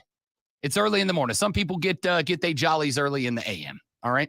So there are a few things that you have to do, I think, as a head coach in college football in 2023 in order to be successful. The first one, obviously, is roster build.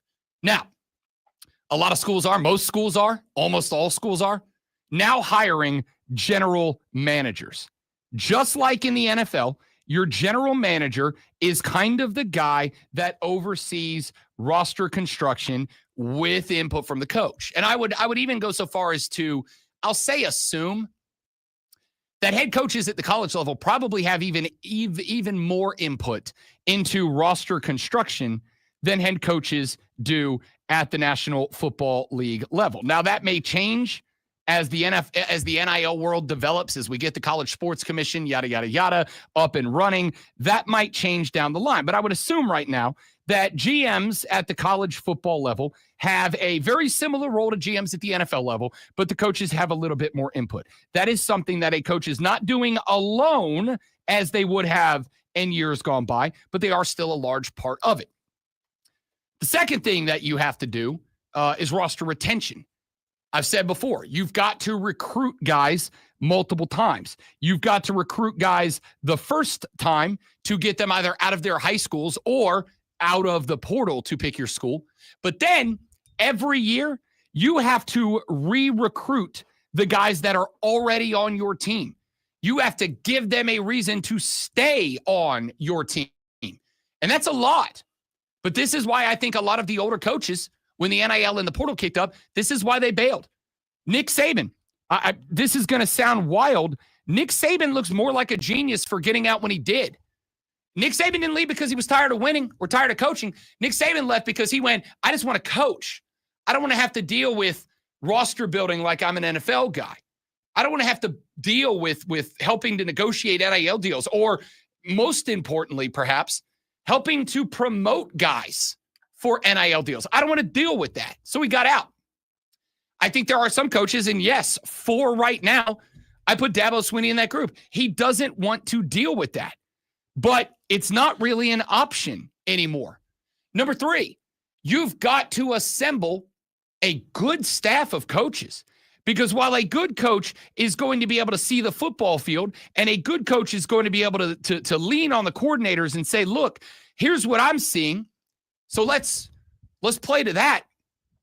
You also need to know that your offensive coordinator is as if not more locked in on what the defense is doing to call the offense to that.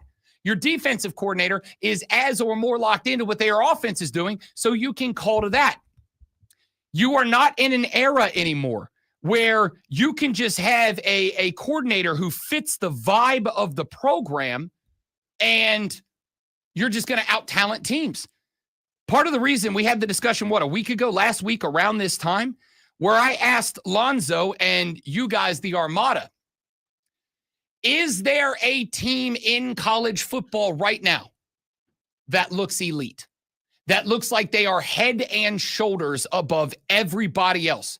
Because in years gone by, they've always had like 1 or 2 or 3 teams that just, those are the best teams in college football. It is not a question, and we expect that we will see at least 2 of those teams in the college football national championship. And more often than not, those are the teams that got there. Do we have that this year? I would argue the answer is no. And I would argue that rare moving forward, will there be years where we do?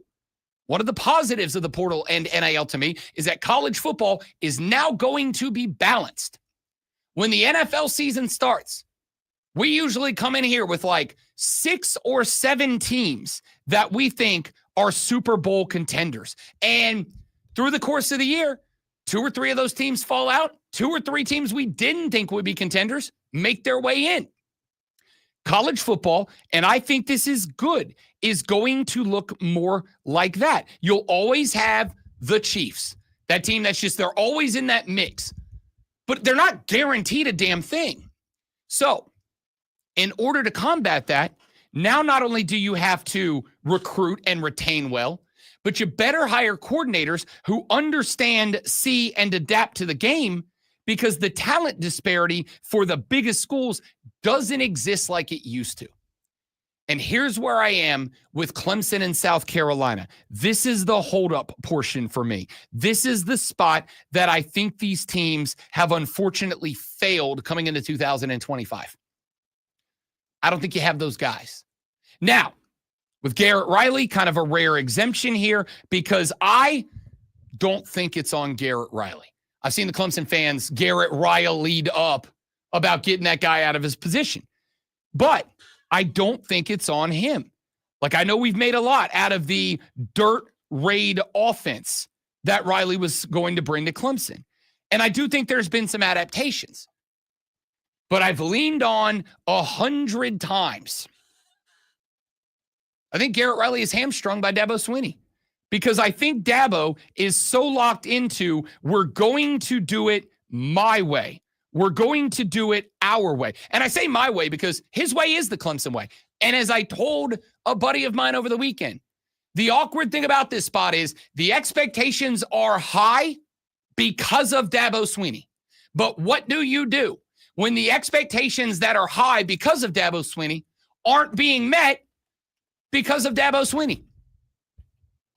Last week, Giants-Cowboys. I kind of had a similar thought. Our buddy Chris Lewis of the Greenville Triumph, big Giants guy. And I texted him late in that game. Is it kind of weird that for 3.5 quarters, Russell Wilson was the reason that the Giants were about to beat the Dallas Cowboys on the road? And then for the last half of the last quarter, Russell Wilson was the reason you didn't beat the Dallas Cowboys on the road, right? Like, he's the reason you were in the hunt for that dub. And then when it came pressure time, he's the reason you didn't get that dub. That's a weird spot. That's kind of where I am with Dabo right now. Like, on one hand, he's the reason the expectations are national championship. But on the other hand, I think he's kind of the reason you're not meeting the expectations of national championship. Garrett Riley got brought in, and Dabo said he's not here to run the Garrett Riley offense. He's here to run the Clemson offense. Well, you're running the Clemson offense. It's not going great. And then there's the third thing. And this is something I think is true about both schools as well. I think both are failing on the coordinator and staff front. I think Dabo, as we've mentioned, as everybody's mentioned, this isn't a unique take-it-all, has filled the coaching staff out with nepotism hires, with guys that were players of his, or they were coaches of his, or they were teammates of his, or I think like the daughter of the university president's on the staff. I'm making that one up, but it's like some connection like that. It's filled with nepotism hires, and I think the results are bearing out. I look over at Shane, who brought in Shula, and I was like a little excited because I'm like, he did some good stuff with Cam, and while it's not the same body type, it's not far off. Lenoris and Shula, maybe that's the combo, but Mike Shula is calling this offense as if Drew Brees is in the pocket, not Cam Newton. Failures at the coordinator's position, which if you're like Shane and Dabo, not excellent X's and O's coaches, I'm going to say excellent, I mean just elite, right? Anybody who's not elite is just another guy. When you're not great X's and O's guys, I need guys who are in charge of the X's and O's to be elite X's and O's guys. And you don't have that. But then there's the third thing, and it's player development. It's watching players get better. And I don't think that's the case. I'm going to play very quickly before we go to the break a clip. This clip is from Richard Johnson, who was on CBS breaking down the Clemson-Syracuse game. And he had a take about Cade Klubnik that I think kind of sums up one of the biggest problems that I think you're seeing at both Clemson and South Carolina right now. Here's the take. I didn't change my sound thing over. Hang on 2 seconds. I'm going to get it fixed, or I'll just have to come back to the clip later. Looks like I'm going to have to come back to the clip later because my computer is poo-pooing the bed. Long story short, what he said here was, I don't see Cade Klubnik getting better. In fact, if anything, I see a regression. And again, not a hot take, not a bold take, not anything that's not being said by a lot of people. But sometimes the reason that there's not a hot take I don't think you need a hot take or a bold take about Clemson right now. I don't think you need a hot take or a bold take because I think it's pretty obvious what is happening. Your X's and O's aren't good. You do not stack the talent like you were able to during the dynastic years. And it does not appear that your players are getting better. Does anybody see? And I've asked this question before, and I think I've got it working. Here's the clip, because I've been saying this, but I like it when it comes from somebody else as well.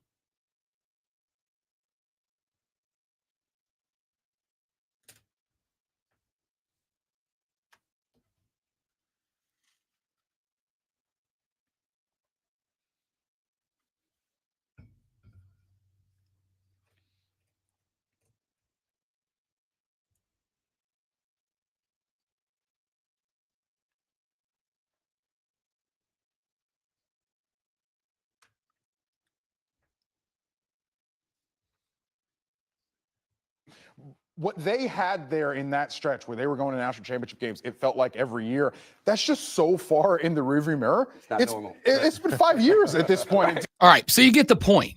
The point here is when you're not really elite across the offensive line, and you're not, when you're not really elite at the running back, and you're not, I still need to see progression, especially out of a quarterback who was expected to be a Heisman Trophy finalist and competing for the number 1 overall draft pick. Instead, at this point, where's Cade Klubnik getting drafted if the draft is this weekend? Is Cade Klubnik getting drafted if the draft is this weekend? Like 6th, 7th round? Like Mac Jones, right? Like he looks like Mac Jones right now. So with that being said, it is about... Did Mac Jones win yesterday? Mac Jones, yes. They did. They finished it off with a game-winning walk-off. The NFL was hammered drunk yesterday in the afternoon slot, by the way. I mean, hammered drunk. We're going to get to that. Worst bet loss of my life. Eagles-Rams. Of my life. We're going to get to that too. Player acquisition, player retention, having the right coordinators, X's and O's guys if you're not an X and O guy, or charisma guys if you are an X and O guy, and development. Which of those 4 areas that I think coaches have to be in charge of, which of those 4 areas? I'd say South Carolina's excelling relative to where they usually are at player acquisition and retention, but the X's and O's suck and the development sucks. With Clemson, I think the acquisition is lacking. The retention's great, but the acquisition's lacking. The X's and O's are bad, and we are seeing negative development. That's why you are 1-3 for the first time since, what was it, 2014? That's why. South Carolina, that's why you're losing a game on the road at Mizzou. That was very winnable. We'll talk more about this. I want to get some NFL in the next hour as well, with the Panthers looking like a juggernaut this weekend. All that and more coming up after Lonzo, speaking of juggernauts, just powers through this sports flash. And speaking of the Carolina Panthers, they got their first win of the year yesterday. A 30-0 shutout of the Atlanta Falcons. Bryce Young finished the day 16-24 for 121 yards with a rushing touchdown, while the Panthers ran for 110 yards and 2 scores. Carolina's defense picked off Atlanta quarterback Michael Penix Jr. twice and recovered a fumble as well. The Kansas City Chiefs picked up their first win of the season with a 22-9 victory over the New York Giants last night. Patrick Mahomes threw for 224 yards and a touchdown, and Kareem Hunt added a rushing touchdown. The Kansas City defense picked off Russell Wilson twice and held him to just 160 yards passing. College football top 25 poll dropped yesterday with Ohio State holding the number 1 spot. Miami jumped to 2. Penn State at 3, LSU 4, Georgia rounding out the top 5, Oregon, Oklahoma, FSU, Texas A&M, and Texas in the top 10.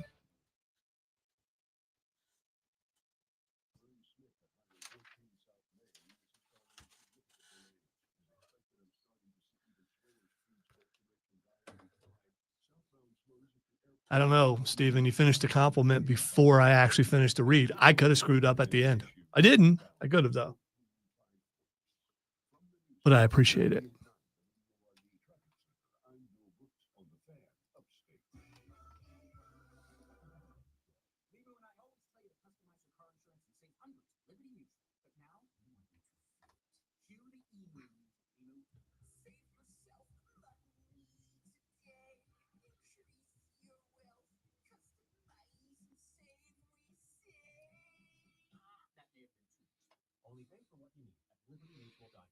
Yeah, a lot of those games ended wild yesterday. So if you are a betting person, it probably was not a good day for you.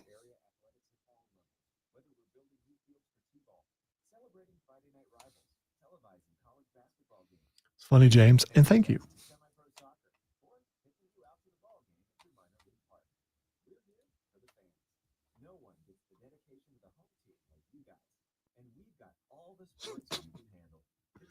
Wow.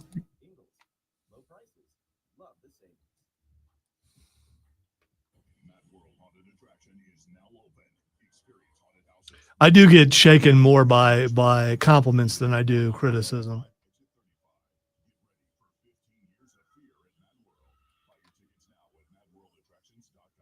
Did you know that there are more than 300 elections happening this year in South Carolina, with most of them being local elections?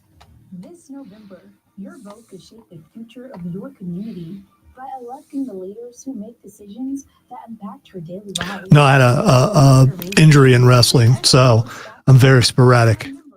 You know, throw a couple things precise, and then the next one may go on the bleachers. That's just what happens.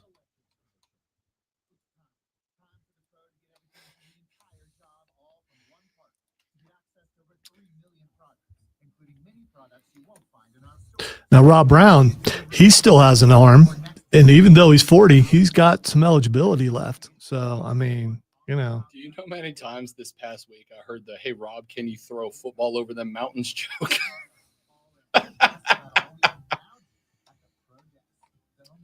The wife comes home tonight around 5:30, and she'll get to see the stash in real time. So I'm really curious to see what her opinion is going to be, to see it in real life. However, I'll show you something really funny. You are trying to grow the beard back as fast as you can. I think you're like, no, I'm not. It's like you're I was trying to will the hair to just come out of your face. I was going to clean it up this morning, but I'll show you something very funny. Her sister last night sent a thread. The brother-in-law, when I FaceTimed him, he shaved his to a stash. She found a picture of their father when he was a young man rocking the stash, and then sent this from our screen cap from our FaceTime the other day. And she said, hashtag the stashes stay, hashtag keep the stashes. George, her dad, is an inspiration. The wife said, as long as Nick does it again, that's the brother-in-law, and he immediately responds, activate holiday stashes, Thanksgiving weekend, they are alive and well. Well, so now all three of us committed this to is over the holidays. this is all a popularity thing. They started doing it on TV, and then suddenly everybody else is doing it. I mean, it's a trend. Listen, I have been not anti-stash, just anti-stash on me for as long as you've known me. This was an accident and is now an experiment, and I have to tell you, it grew on me over the weekend a lot. It grew on me over the weekend a lot. I also got sent a picture of me, my face photoshopped onto Tom Selleck, and I have to go find it.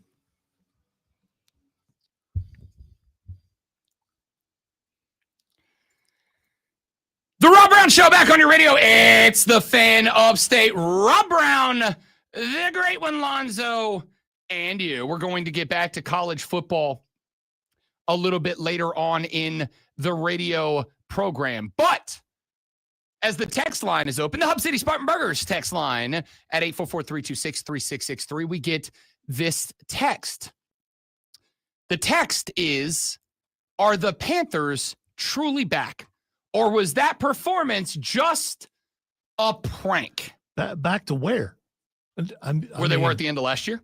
When they were playing good football? And still was losing at the end of last year. Sure. So back to where? Do you mean back to when they went to a couple of Super Bowls? Are they back to that? Okay, it's fair when you put it that way. It's fair when you put it that way. Are the Panthers like a Super Bowl team? No. I am only fair. I've never been unfair in my entire life. You do your best, and I respect that. Here's where I think, dear texter, the Panthers are right now. I think this weekend, the mentality of this team was, let's dial it back. Let's get back to where we were. Let's get back to where we need to be. Let's get back to where we were at the end of last year. And where were we at the end of last year? We were, let's run the ball. Let's be efficient. Let's protect Bryce Young in a way where he can make the surgical passes and not rely on the, oh, bleep it, somebody's open passes. And I think that's what you saw. If you look at a stat line, saw some of the other two, because now he knows how high Tyrell McMillan can jump. Dude, that kid's a machine. And we'll get to that. Although, again, McMillan, 3 catches, 48 yards, not a bad day. 3 catches on 8 targets with a couple of drops that could have changed these numbers for BY even more dramatically. This is why this is one of those reasons that I have for a very, very long time said stats are like a bikini. You know, like they show you a lot, but they cover up the most important parts. It's a great phrase. I've been saying it for years. I love it. I think it's frankly sheer genius. So you probably have been saying it for years. Someone has been known to steal things from other people. I'm just saying. I try not to. I'm not saying I'm always effective at it. I try not to utilize other guys' like things. Next thing you know, you'll be using wrestling phrases. Okay. And then pretending like they're not wrestling phrases. Okay, let's not even pretend that, because then you're really going to get us both up a creek. All right. That's our thing. That's our thing. Is, was, and always will be. Then, now, forever, you could say. So you forgot together. Well, that's not always true, is it? So BY was 16 of 24. That number, I think, honestly, for 121, no touchdowns, no picks. I think that number probably should have been closer to like 20 of 24 for 150, 160, somewhere in that range. But it is what it is. I think what you saw was an offense that aimed more for efficiency than explosiveness. I think that win was an offense that was looking more for, let's take care of the football, let's own the play clock, let's make sure that they play our game and we are not obligated to play theirs, right? I go back to that Arizona game last week. Because of the fact that you were so far in the hole, you ended up having to try to play Arizona's game with Arizona. You're never going to play, never, I don't care who you are, you will never play their game better than they do.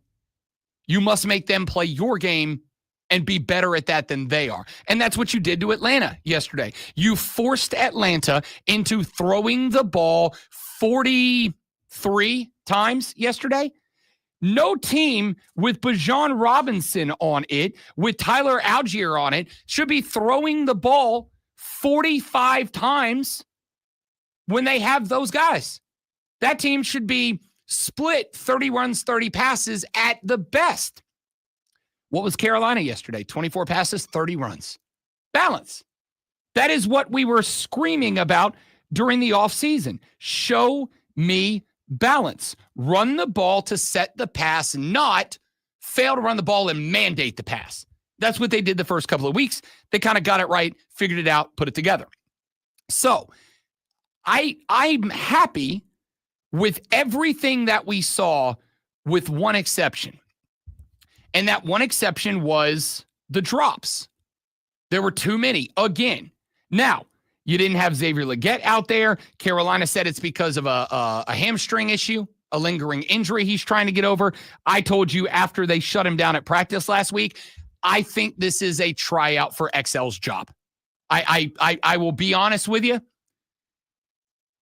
Unless XL is on the field in the next game, I suspect, pending injury to other wide receivers down the line, I suspect we may have seen the last of Xavier Legette for a while. Not permanently. I think they're going to try the BY route. We're going to sit you. We're going to let you have some time where there's no pressure, just work, just develop, just get better, get your head right? Like Canales made it sound like, and this may be true. This is why I'm not going to pound the hammer on the guy. Although at the end of the day, you have your job, just like all of us. Like we got a bad couple of days, some bad stuff happens in our life. Like I encourage you, take a mental health break, take a day off, give yourself time to rest and reset. But at the end of the day, you still have to do your job. And he wasn't.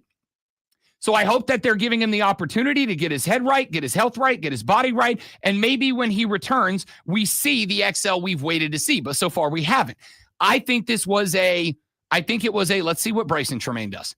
Let's see if we work Jatavion Sanders into the offense a little bit more. Let's see what Hunter Renfrow does in the Adam Thielen slot, which he was fine. He had a couple of drops as well. One a bad one kind of a tough catch if he makes it, but had 2 catches for 6 yards, like whatever. It was fine. The Panthers were just efficient with the football, with the run game. It was just run the ball downhill. Chuba Hubbard's a downhill runner. He's a run it between the tackles guy. Stop trying to get him to the edge. Trust an offensive line that even with 2 starters down, even with Mays and Zavala starting, you still got a good offensive line. That's a good defensive line for Atlanta. Let's see if we can win the point of attack. And they did that, and they did win the point of attack. You got Chuba running downhill. You got a game on your hands. Because of who they are and who they've been, though, watching at least the first half of that game, kept waiting for them to go away from what was working, kept waiting for them to do something dumb to cost them the game, and they never did. I agree. Which was, I mean, there was consistency throughout that game. Can they do it again for another game in the next game? We'll see. One of the things that I find myself ranting like an unhinged lunatic about when I am watching football games by myself is how many coaches get ahead in a football game, give their team an advantage in a football game, and then get away from the thing that got them there, right? Like it's maddening how many times I have seen teams that run downhill. All of a sudden, they're up 17, and then they're like, hey, what if we go to shotgun pass? Why? You've built this lead. Like, even if they start to adapt their defense to that, keep doing it until they adapt their defense and stop it. But if they haven't adapted their defense and stopped it yet, why the hell would you change it now? That doesn't make any sense. And I agree with Lonzo. Like, I kept waiting yesterday for the moment that we saw Carolina, who was running the ball downhill, was running the ball very well, was doing what they needed to do. I kept waiting for them to try to pop one. I kept waiting for one where it's like, all right, let's just throw it down to McMillan and see what happens here. And it didn't happen. I was very happy about it. They just kept doing what they were doing. Let's be efficient. Let's be efficient with the football in the run game. Let's not ask BY for those big down the field shots, right? When we pass it, let's run some flood concepts. Let's overwhelm. Like, Atlanta's got a good defensive backfield specifically across the safety spot. So why would we run our guys to the strength there? Why would we run our guys to where they're at their best? Let's run it underneath. Let's take advantage of Hunter Renfrow. Let's take advantage of Bryson Tremaine. Let's take advantage of Jatavion Sanders. Let's get guys involved. Let's take advantage of Mitchell Evans. We've got a rotation of guys at tight end that we can pop fresh legs in there at the TE spot every down. Let's take advantage of that. A lot of rotation across the offense. A lot of guy go out there, run a play, go 1,000%, get back to the sideline. We got 2 more guys. They'll run one, then they'll run one, then you're back in there. I loved it. This is the Carolina football team that I predicted to win the division before the season started. And again, like, I know he's got a year of experience.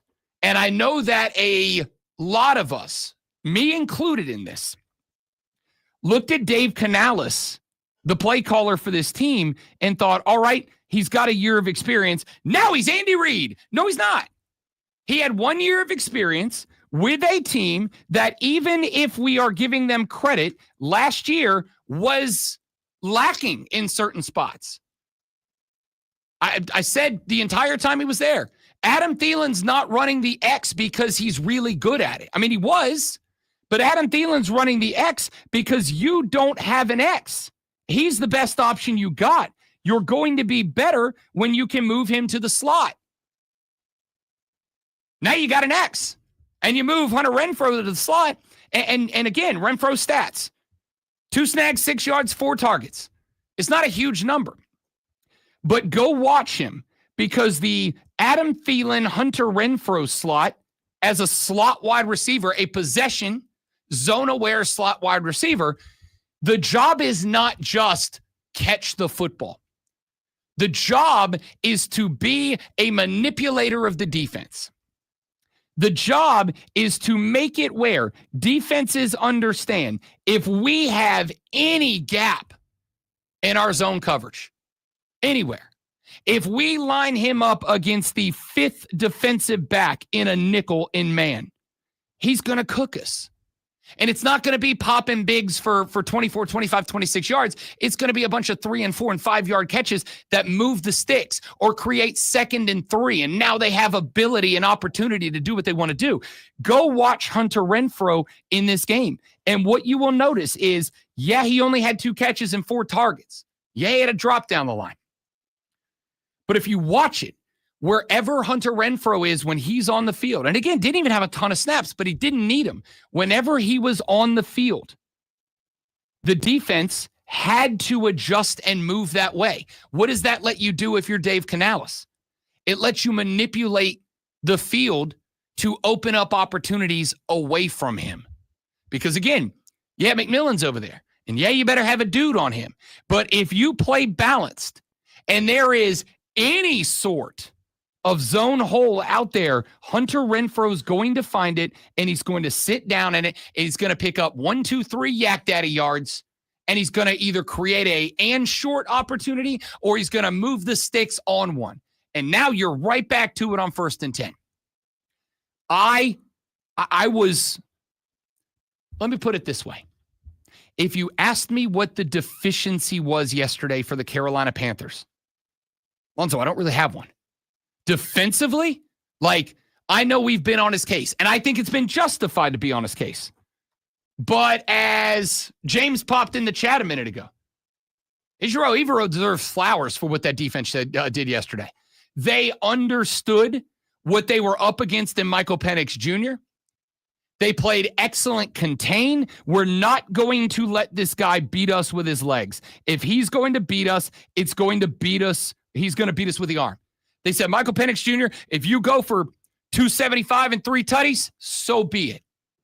It's all on you. And they never let anybody get going. So is there a quarterback controversy in Atlanta now? Or would there have been if Kirk came out and killed it?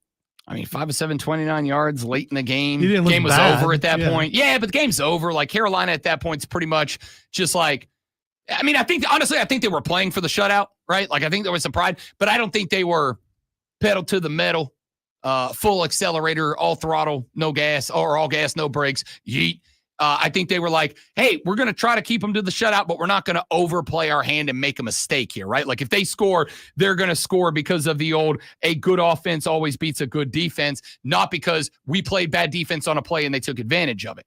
I don't think there's a quarterback controversy in Atlanta, and we can come to that later. I think it's a worthy conversation to have because I think Michael Penix was up against a defense that was just, I think they were just tired of getting their asses beat. Is all it comes down to. I think it was Derek Brown in the post-game press conference was like, yo, for a defense that was at the bottom of the league last year, you guys look like an elite unit today. What you chalk that up to? And in fact, let me see. I think I saved the quote here. I think I saved the quote somewhere. I lost it. But he basically said, we were exasperated. Like we were tired of it. We were tired of it. And it's like, all right, now here's the next question. And this is a question that you ask anytime a football team goes above and beyond, right? Anytime a football team goes above and beyond and they have a win like this, the next question is consistently. It's consistency. Can you do it again? The Carolina Panthers have a beatable football team on the road this weekend at New England. This is a winnable football game for the Carolina Panthers. Now, New England at 1-2, not a bad team. They lost by 1 score to the Raiders in week 1. Week 1 results aren't something I put a lot of stock or faith in. They beat the Dolphins, edged them out by 6. They lost to the Steelers this weekend, 21-14, in a game where Aaron Rodgers threw for 139 yards and the Steelers ran for 64. Like, this wasn't a remarkable game from the Steelers, and the Patriots still lost it. In fairness, Drake May, 28 of 37, 268, 2 touchdowns, 1 pick, scooted 7 times for 45 yards. Like, Drake May's kind of a dog. This is not an easy game. And this is one of those spots where, and I hate to be cliche, I don't want to come across as like a fanalist here, but sometimes you need a game or games like Carolina had in week 1 and week 2 where you get punched in the face with the recognition and the realization that, like, we've got to be good in our own spot. Because, and again, I brought up that New England-Pittsburgh game. New England had what? I think they had 3 fumbles in that game. A pick and 3 fumbles. They turned the ball over like 4 times in that game. And they still could have, should have, would have defeated the Pittsburgh Steelers. So you have to, if you are Carolina, play this exact same game on the road against New England. Defense has got to fly around, got to be angry, got to be aggressive, got to create turnovers. New England's not going to lose many games if they aren't turning the ball over. They lost that game to Pittsburgh because they turned the ball over. If you can create just 1 or 2, you got a chance. But again, consistency. Can you take what you did this week and make it the norm, not the exception? I think you lost to a good Jags team in week 1. You lost to a Cardinals team that lost on a walk-off yesterday. They're a walk-off field goal away from being 3-0. But in those games, I think you learned a little bit. And then you took that and you out of a sense of exasperation and frustration, took it out on Atlanta. I'm going to tell you right now, New England's a good team. They're a better team than a lot of people gave them credit for. They were one of my teams to watch this year. But that's a beatable football team. So there is only one. I don't have a lot to break down from this week for Carolina. Like, a lot went right. All we'd be talking about is superlatives. Good, great. It feels nice. Been a minute. But unless you can do that on the road against New England this weekend, so we'll see. We'll talk more about that later on in the show when we come back. Other news and notes from around the NFL that may have a big impact on the league. That's next on the Rob Brown Show on the Fan Upstate. 5 times, James. Thank you for the correction. Do they have 4 fumbles in that game? I think they did. Stevenson had, what, 2? Mm-hmm. All right, dude, stay right there. I shall return ever so briefly.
take a look around the rest of the National Football League here on the Rob Brown Show in the Fan Upstate. I will start with this one for the great one, Lonzo. You worried about Travis Kelce right now? No. Not worried about two games, 2 chest bumps with Andy Reid? You're not worried about him? They did this last year too. They just do that. That's just the thing. That's what those two guys did. I mean, do you have a buddy that you butt heads with, or you get up in each other's face and stuff like that? I think most people have that guy, and it's no big deal. No, but I'm a big softie.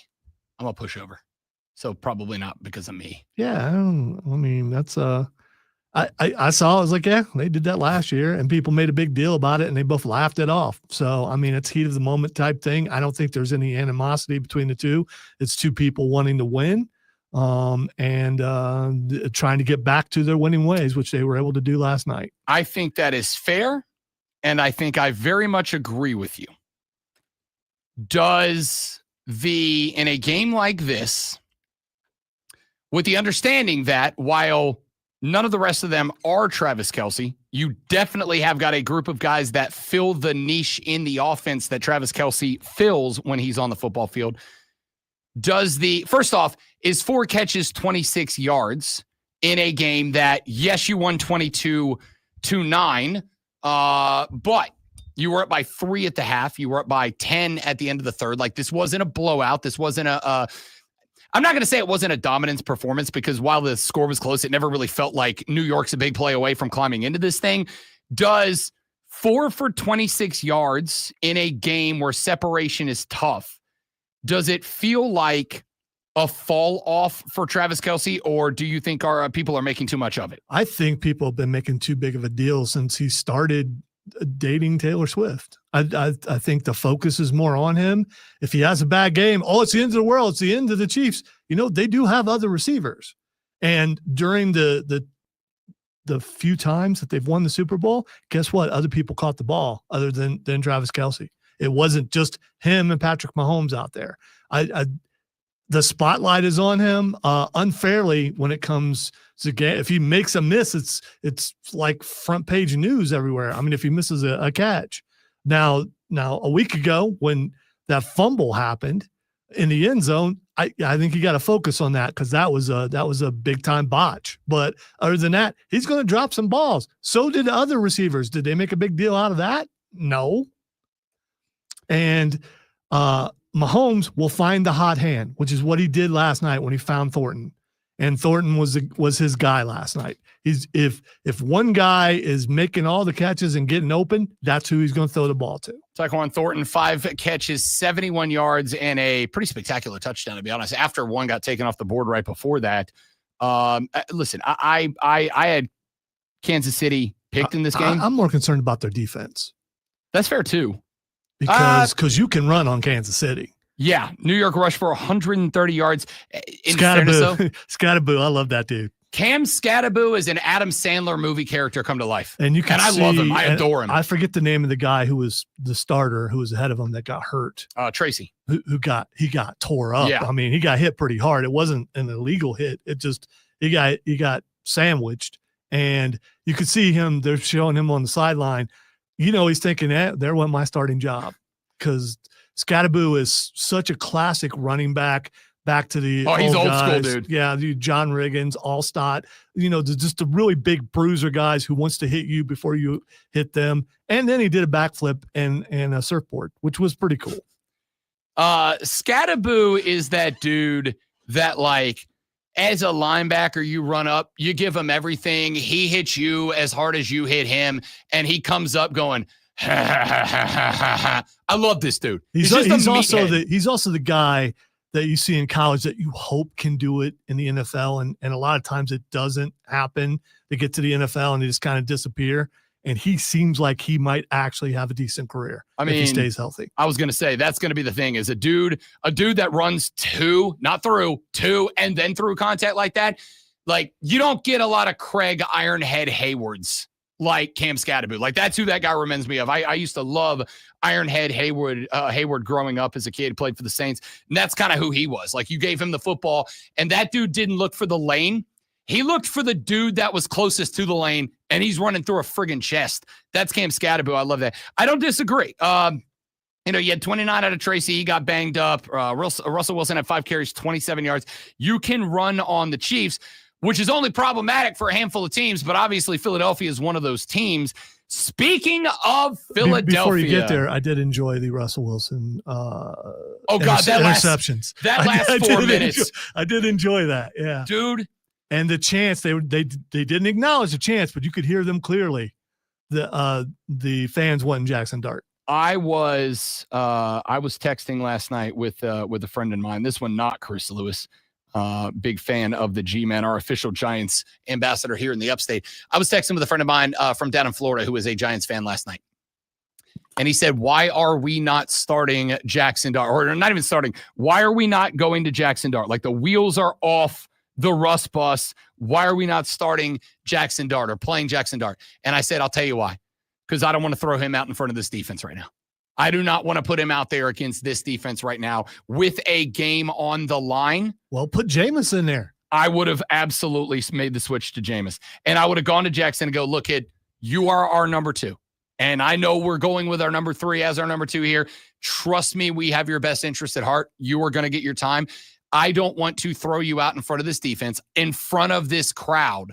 Because if you go out there and anything goes wrong in your first NFL regular season play time, it's going to be a problem. We would rather give you a clean start out of the gate and not throw you in garbage time late against the Chiefs in a game that the offense is sputtering.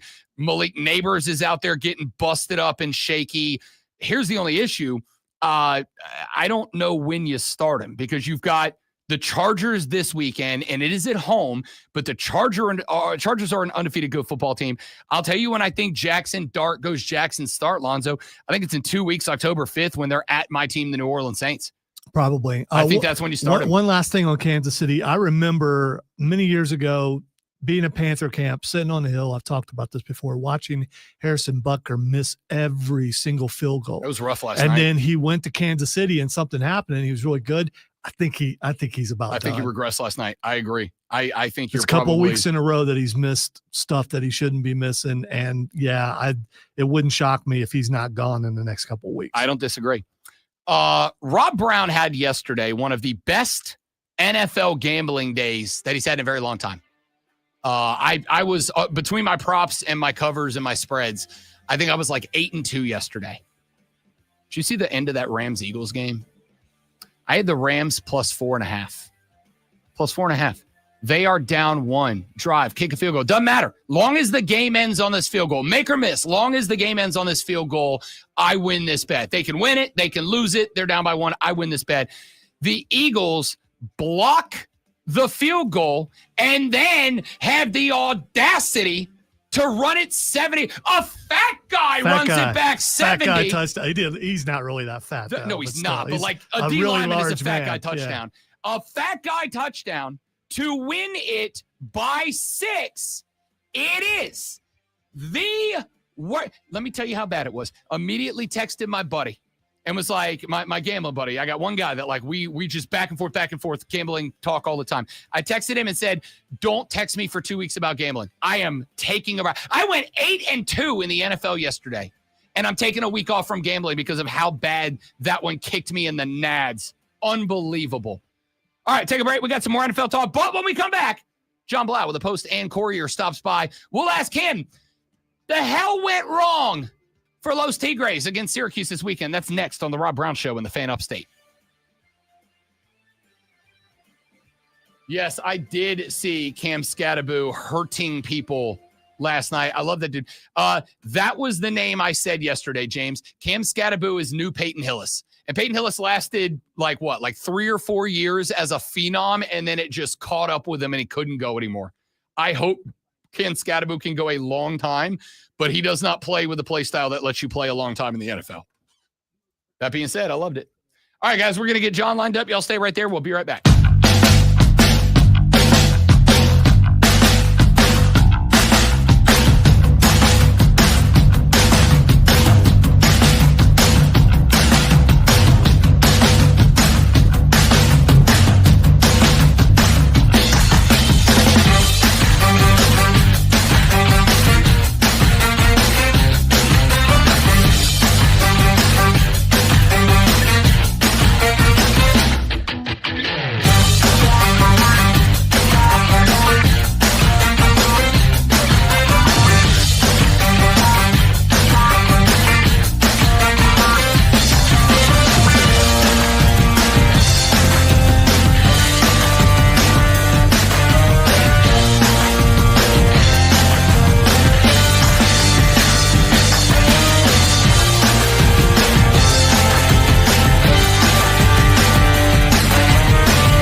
The Rob Brown Show back on your radio. It is the Fan Up State. It is, well, actually Monday, where we react to other folks' overreactions. But I said earlier in the show, I do not think after a loss to Syracuse this weekend that Clemson fans are overreacting. I think they are reacting. This was supposed to be the get-right game. This was supposed to be the game after the loss to Georgia Tech, where you took advantage of a team that's just not as good as you. And in my ever so humble opinion, there wasn't a point in this game where Clemson even looked like they were the better team, poised and ready for a comeback. Let's find out if John Blau agrees with me. John Blau with the Post and Courier, kind enough to join us every Monday at 8:40 to talk a little Clemson football. John, I'll open with the easy one. I'll give the microphone to you. Man, what happened? Yeah, Clemson played another bad football game. Syracuse was able to run 18 straight offensive plays before you even touch the ball because of an onside kick. You get an immediate 10-0 hole. The defense just was not prepared. Obviously, you knew this was a Syracuse offense. Steve Angeli, one of the leading passers in the NCAA through 3 games, and a lot of defensive backs caught flat-footed. You're giving up huge rushing gains to a Syracuse offense that isn't that good at running the ball. You get behind a lot. Obviously, the defense kind of bears down a little bit in the second half, and the offense goes completely cold, as we've seen a whole lot this season. In the third quarter, you have, I think, 2 turnovers on downs, a fumble, a punt, a couple punts. And so, yeah, just another, bad effort, 0 complimentary football, just did not seem prepared. And, we were talking before the season, I think I said like 9-3 was probably the floor, and then 8-4, something really bad happened. And I think we're heading towards the really bad. And so it just kind of is what it is. So what is causing that? Like, I've heard Dabo use the words complimentary football a lot of times. I've always kind of taken it as, hey, we got to have a good offensive showing, a good defensive showing, a good special team showing.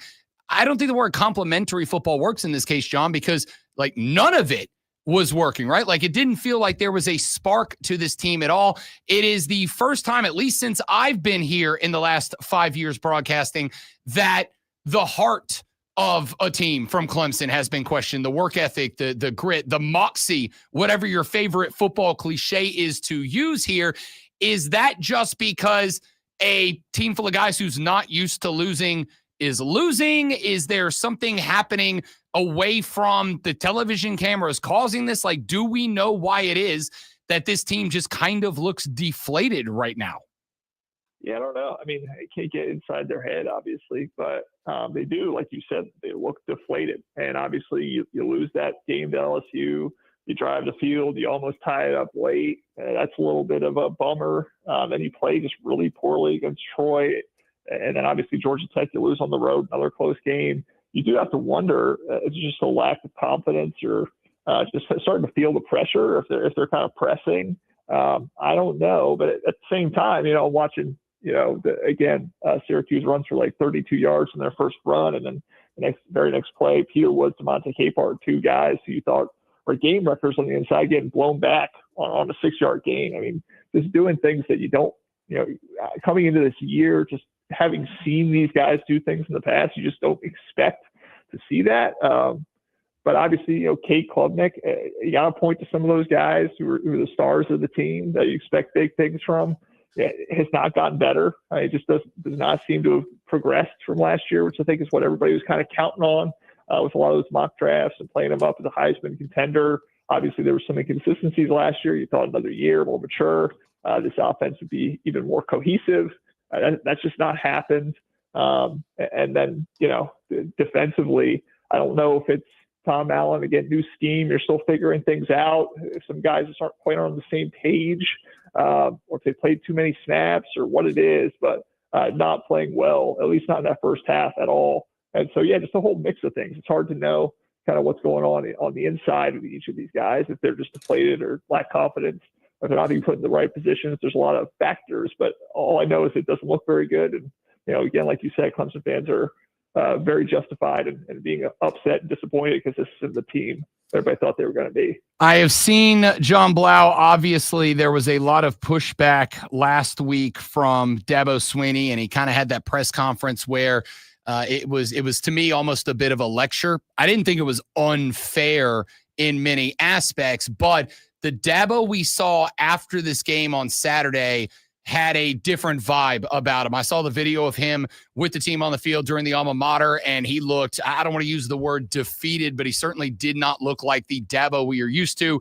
I heard the post-game press conference where he said, look, I'm not a cyborg. I'm hurt. I know everybody's hurt. We're all going through this together, et cetera. Like, it felt like a very different Dabo Swinney than we got last week. It has been a while since Dabo Swinney's been in a position like the one that he is in now. So whether it is at the press conference this week or, next week back or next time they're back on the football field, whatever the case may be, what do you see the response from the head coach being? Could it be as drastic as we start seeing personnel changes on the coaching staff? Is it going to be a different approach to coaching the team? What do you think we see next out of the HC?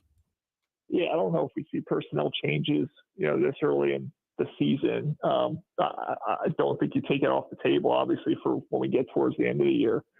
Some things change just because obviously their process just isn't working right now. But I mean, I expect, after, like you said, he was very, I would say emotionally spent was the word. He just looked very drained, very somber. Obviously not what he expected to happen. And obviously, like you said, defeated. I don't know if he is defeated, but he was feeling that. But I think once we get to today, tomorrow, knowing Dabo Swinney, I mean, it's going to be, and he kind of hinted at this, it's an 8-game schedule. We just got to do the best we can with this 8-game season, respond, all that, yada, yada. I think it's going to be back to kind of the same, windshield mentality. He always talks about you look ahead, you don't look back. They can't obviously undo the fact that they're 1-3 at this point. They obviously got some games that are very winnable. I mean, if you look at North Carolina, Boston College, I know we thought Syracuse was winnable and didn't do it, but I mean, these are a couple teams that you should really be able to beat. I get some confidence and momentum going. So yeah, I don't think you're going to see anything all that drastic. Maybe we see some different players, maybe some guys who, like a Tristan Smith at the end of that game against Syracuse had a 23-yard reception. The SEMO transfer showed a lot of heart, really fighting to get extra yards. Maybe he gets some more opportunity. Maybe you try to get some guys into the game to give them opportunity. I don't think Kate Klubnik is getting benched at this point. I know a lot of fans have been seeing a lot of tweets about that. I don't think that's happening, but I think you'll see some changes there. But as far as like overall personnel program changes, I think that's stuff that's got to wait till the offseason. John Blau from the Post-Stand Courier joins us here on the Rob Brown Show and the Fan Upstate. One of the things that Dabo said that kind of jumped off the page at me, John, was at one point he said, we have to readjust our goals. We have to reevaluate where we are. We have to kind of take a fresh perspective on what their perspective is on this season. You've got a stretch coming up. North Carolina looks like a disaster. You're on the road. Boston College is Boston College. You're on the road. And SMU is kind of reeling a little bit now. They're coming to your house. So these next 3 games kind of feel, I don't want to use the term program defining, because obviously that's much more than just 1 year of football, but they certainly feel 2025 defining to me, John Blau. Yeah, I mean, if you lose any of these games, the temperature continues to increase and volume of some of the negativity increases. But obviously, yeah, if you win these games, like it is perfectly possible to do, because even if you're not a good Clemson team, if you're not playing well, you still should be able to have some success against some of these teams that are really not very good in the ACC. So, and like I said, you build some confidence, some momentum. Maybe you start to see some of that potential you thought was there, because again, these are players that were being mocked as first rounders. It's not like that they weren't doing anything on tape to get that notoriety. I mean, there is some talent on this team. They just gotta execute, which they haven't been doing. So yeah, I mean, definitely an opportunity here to get some wins, build some confidence. You're not going to the playoff. You're not going to win the ACC this year. Obviously, you're just hoping to get to a bowl game at this point in time, but maybe you can go on a little bit of a run. 8-9 win season is still possible. I don't know if that happens. Still possible though. You at least salvage this, so it's not a disaster. That's a huge, boost instead of again a 7-win season, 5-7. whatever, that would be a real downer. But if you can go on a run here and win some games, you still got Louisville and Florida State towards the end of the year. You can maybe salvage some things and change the narrative a little bit. Last one, John Blau. We talked about it on the road at North Carolina, but that game's October 4th. You have a weekend off. How big is this bye week at this point for Clemson? And based on years gone by, although none of them recently have been like this one, what do you expect the message is and the preparation is during the bye week this week for Clemson? Yeah, I like to say the bye week is huge, but at the same time, they haven't always played well coming out of bye weeks, and obviously haven't played well in openers. And again, that's coming back to the process and stuff they're going to have to figure out, once the year's over. But if they can make the most of this bye week, like we said, mentally reset, maybe figure out some different personnel, ways to put players in better position. It's a pivotal stretch of time. It's not just a nap they're going to be taking here. They really got to get ready for, again, this kind of new 8-game season that they're playing. And so, yeah, it's pivotal. I'm sure, again, like I said, the message is going to be, we're looking forward, windshield mentality. We're not looking back. Whether they can actually, Dabo Swinney can win the hearts and minds of these guys and get them thinking that way. That's going to be a question, because this is also a week where people start doubting, basically essentially quitting, just deciding I'm going to mail it in the rest of the year. So it's a very big week for Dabo to kind of try to get these guys turned around and get them focused on what they need to be focused on, which is winning as many games as they can these last 8. More than fair enough. John Blau covers the Clemson Tigers for the Post and Courier. Kind enough to join us every Monday at 8:40 a.m. for a little Tiger Talk. John, my man, I appreciate it. Enjoy the bye week. I think all the Clemson folks need it, but we'll get back to it next week, big dog. Sounds good. Thanks, Rob. You got it. John Blau of the Post and Courier. Follow him on X at John Jon Blau BLAU. Follow Lonzo for the next 60 seconds as he tells you all the big smart sports things you need to know before you get to work in the Sports Flash. Follow me like the Pied Piper of sports. Carolina Panthers' first win of the year was one of the more impressive in the NFL. 30-0 shutout of the Atlanta Falcons. Bryce Young finished today 16-24 for 121 yards with a rushing touchdown, while the Panthers ran for 110 yards and 2 scores. Carolina's defense picked off Atlanta's quarterback Michael Penix Jr. twice and recovered a fumble as well. The Kansas City Chiefs picked up their first win of the season with a 22-9 victory over the New York Jets last night. Patrick Mahomes threw for 224 yards and a touchdown, and Kareem Hunt added a rushing touchdown. The Kansas City defense picked off Russell Wilson twice and held him to just 160 yards passing. Ryan Blaney led 116 of 301 laps and held off a late charge from Josh Berry to win the Mobile 1 301 at New Hampshire to kick off round 2 of the NASCAR Cup Series playoff.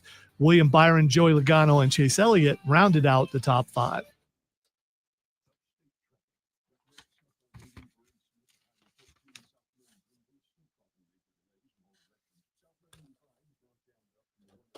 Yeah. Nice recovery after last week.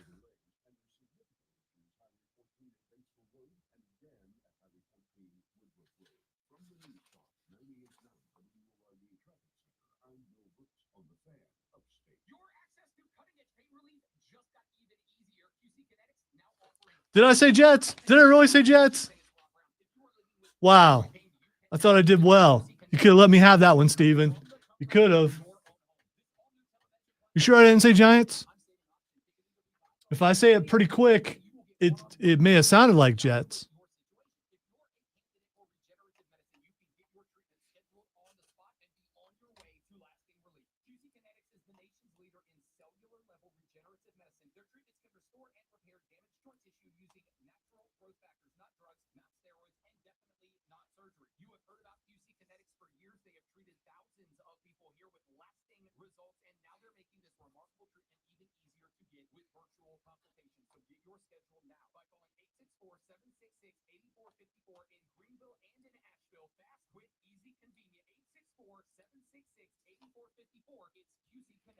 If you are facing divorce, call Cordell and Cordell today. There's a lot on the line in divorce. This is Joe Cordell of Cordell and Cordell. You like the Pied Piper of sports. 35 years Carolina Panthers' first win of the year was one of the more impressive in the NFL. 30-0 shutout of the Atlanta Falcons. Bryce Young finished the day 16-24 for 121 yards with a rushing touchdown, while the Panthers ran for one. The Kansas City Chiefs picked up their first win of the season with a 22-9 victory over the New York Jets last night. You're right. I said Jets.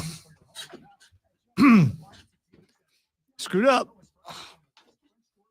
I'm guessing I said Giants the first two times because, no one said anything. Pointed it out. So, well, they would have heard if I said it wrong the first two times, but apparently I didn't on this one. So, okay.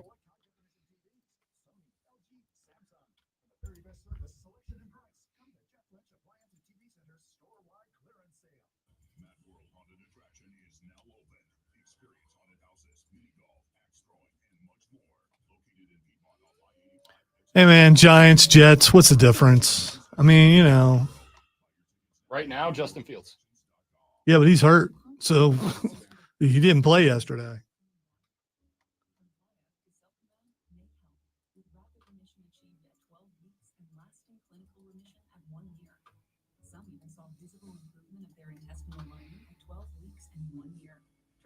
Is a prescription medicine used to treat adults with moderately to severe reactive Crohn's disease and adults. Start a petition, get it signed, get it notarized, send it to the boss, and maybe I will be removed from reading those things. I'll be heartbroken. It will be a horrible day for me if I'm no longer able to read sports flashes. A horrible day for me too, because they're not going to replace you. Oh no, I'm not talking about getting kicked off the show. Oh. Just no longer reading sports flash. Oh, gotcha.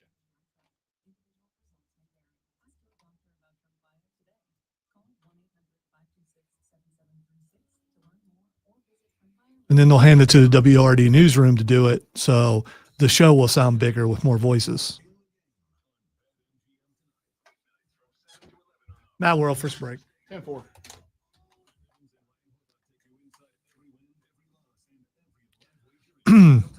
If I hadn't did that where you guys could hear me, I could have fixed it and made it sound like I said Giants. All I would have to do is grab the first two and throw it in there. Kansas City Chiefs get their first win over the New York Giants. No, I just would replace that entire story, put it when it was read correctly. I mean, you wouldn't have been able to tell the difference. I'm laughing because more often as I flip around stations, I hear people who make that kind of edit. Like they clearly said one word wrong, so they go back and change the one word, but they end up recording it at a totally different tone. Different cadence, different, yeah.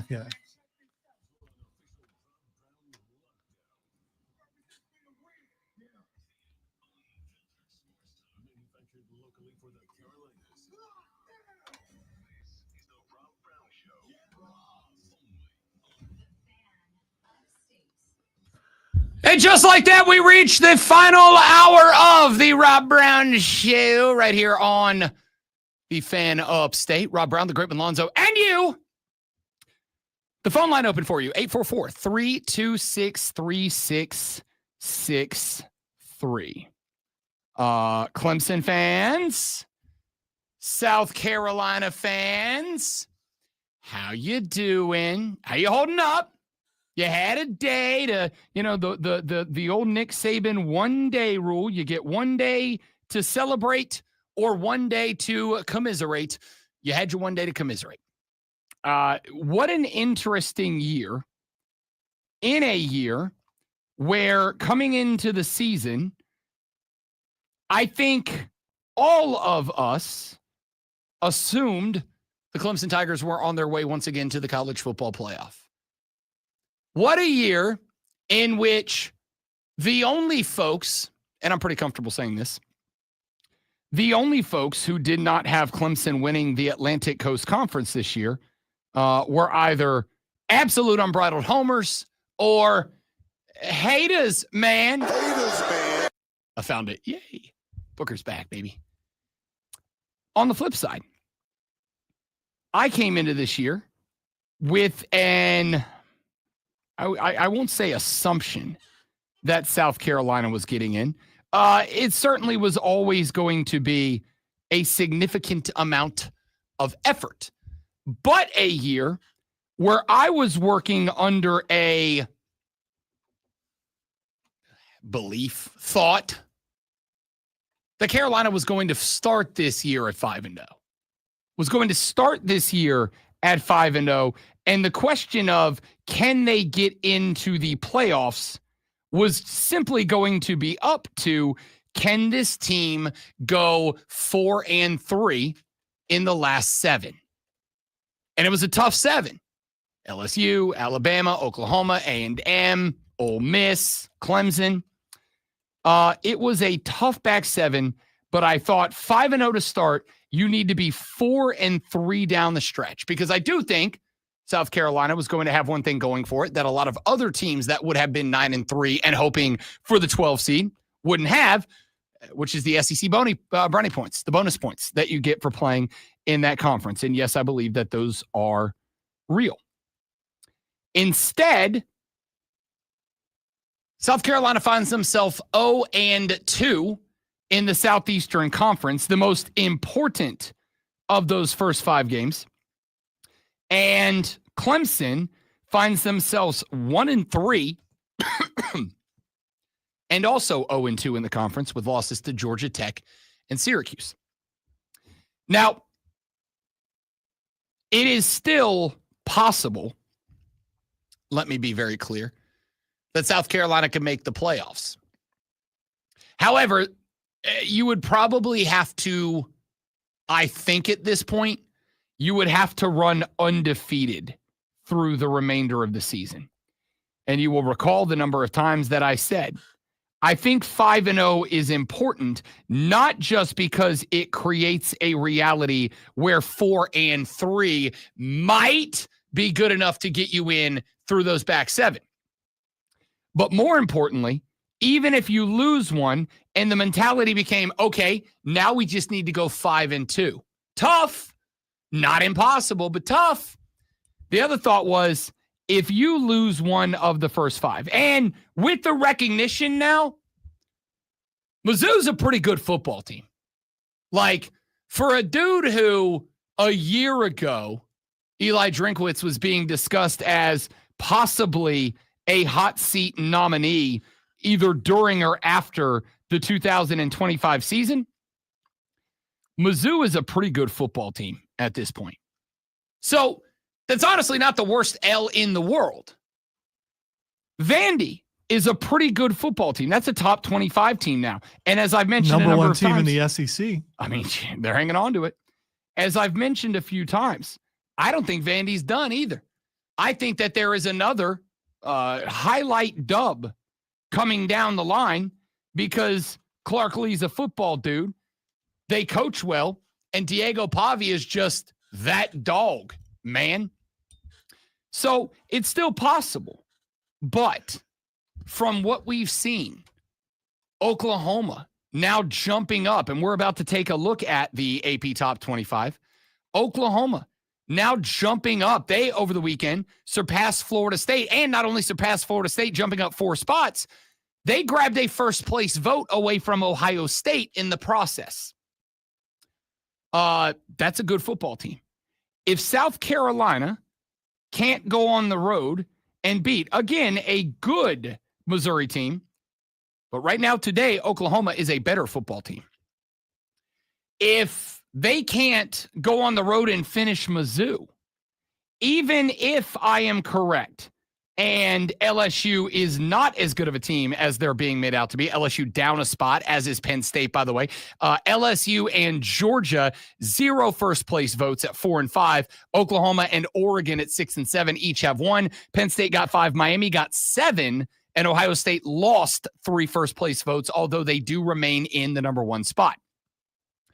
If you can't go on the road to Columbia, Missouri, and get the win, I don't have a lot of faith you can go to Baton Rouge, Louisiana, and get the win. Even if LSU is overrated, I still think they are probably a better football team than Missouri is. So how do I bank on your ability to get that game won? If you can't beat Missouri on the road, how do I expect you to go down to Texas A&M, now a top 10 football team, a team that knocked off Notre Dame at their house How do I expect you to go down to the compound and knock off the Colt? I can't and I don't. The you must go 5-0 take for South Carolina was not just a matter of set up a world where 4-3 in the back half makes you 9-3, and 9-3 out of the Southeastern Conference might very well be good enough to get you the final playoff spot. But it was also a matter of if you lose to any of the teams in the first 5, even if Mizzou is this good, if you lose to any of the teams in the first 5, I don't have a lot of faith that you won't lose the majority of the games in the back half. This is a South Carolina team that we went from borderline playoff team, like maybe a playoff team. 9-3 with that schedule might be good enough to get you in too. You might be fighting for a 6-6 record this year.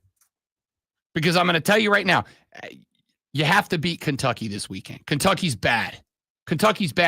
But if Kentucky's looking for a bounce back spot, and with all of the back and forth between their coach and yours, you're going to get the best shot anybody's going to get out of Kentucky this weekend. Fortunately, it is back at Willie B. So, sorry, not this weekend. You got the bye week, then you got Kentucky. Good time for a bye week. But right now, even the most diehards, you taking South Carolina to win on the road at number 4 LSU? Nah, bro.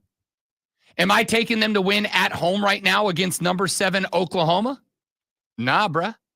Am I taking you to win against Alabama, the number 7 team in the country? Alabama got hammered by Florida State, but all Alabama has done since then is hammer everybody else. Now, granted, that's UL Monroe and Wisconsin. It ain't a murderer's row. But I'm going to tell you right now, I think Alabama on the road in Athens this weekend is about to give Georgia a ball game. Would you take right now, would you take South Carolina to beat Ole Miss? I'm going to say no. And just for the record, for what it's worth, because I got to tell you, it's been pretty good this year. ESPN's matchup indicator gives Ole Miss an 86% chance to win that ball game. Would you take South Carolina to win on the road at the compound against the Colt of Texas A&M? I'm going to say no. Would you take them to beat Coastal? Sure. Would you take them to beat Clemson right now? That's a toss-up game to me, to be honest with you. Based on what I saw this weekend, that's a toss-up game. For the record, because again, I'm going to give it credit until it starts to fail miserably. The matchup predictor for that one gives South Carolina a 61.7% chance of knocking off Clemson. A lot of football between here and there. But the point is, I'm looking down the rest of this schedule. A schedule that you have 2 wins. So, South Carolina, assuming that they are favorited against Kentucky, let's just check what that number is just for the funsies on this one.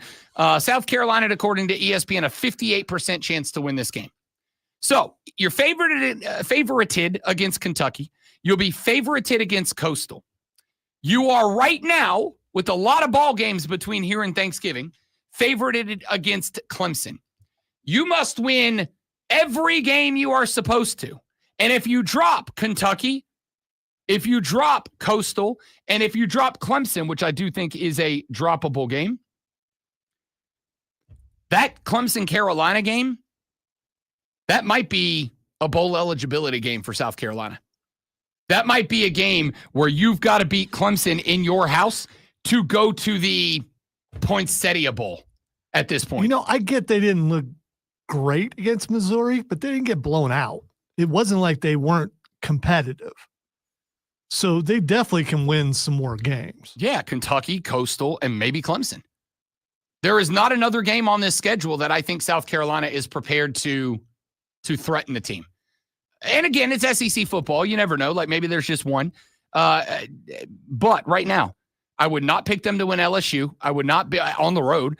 I would not pick them to beat Oklahoma, Alabama, Ole Miss, or Texas A&M.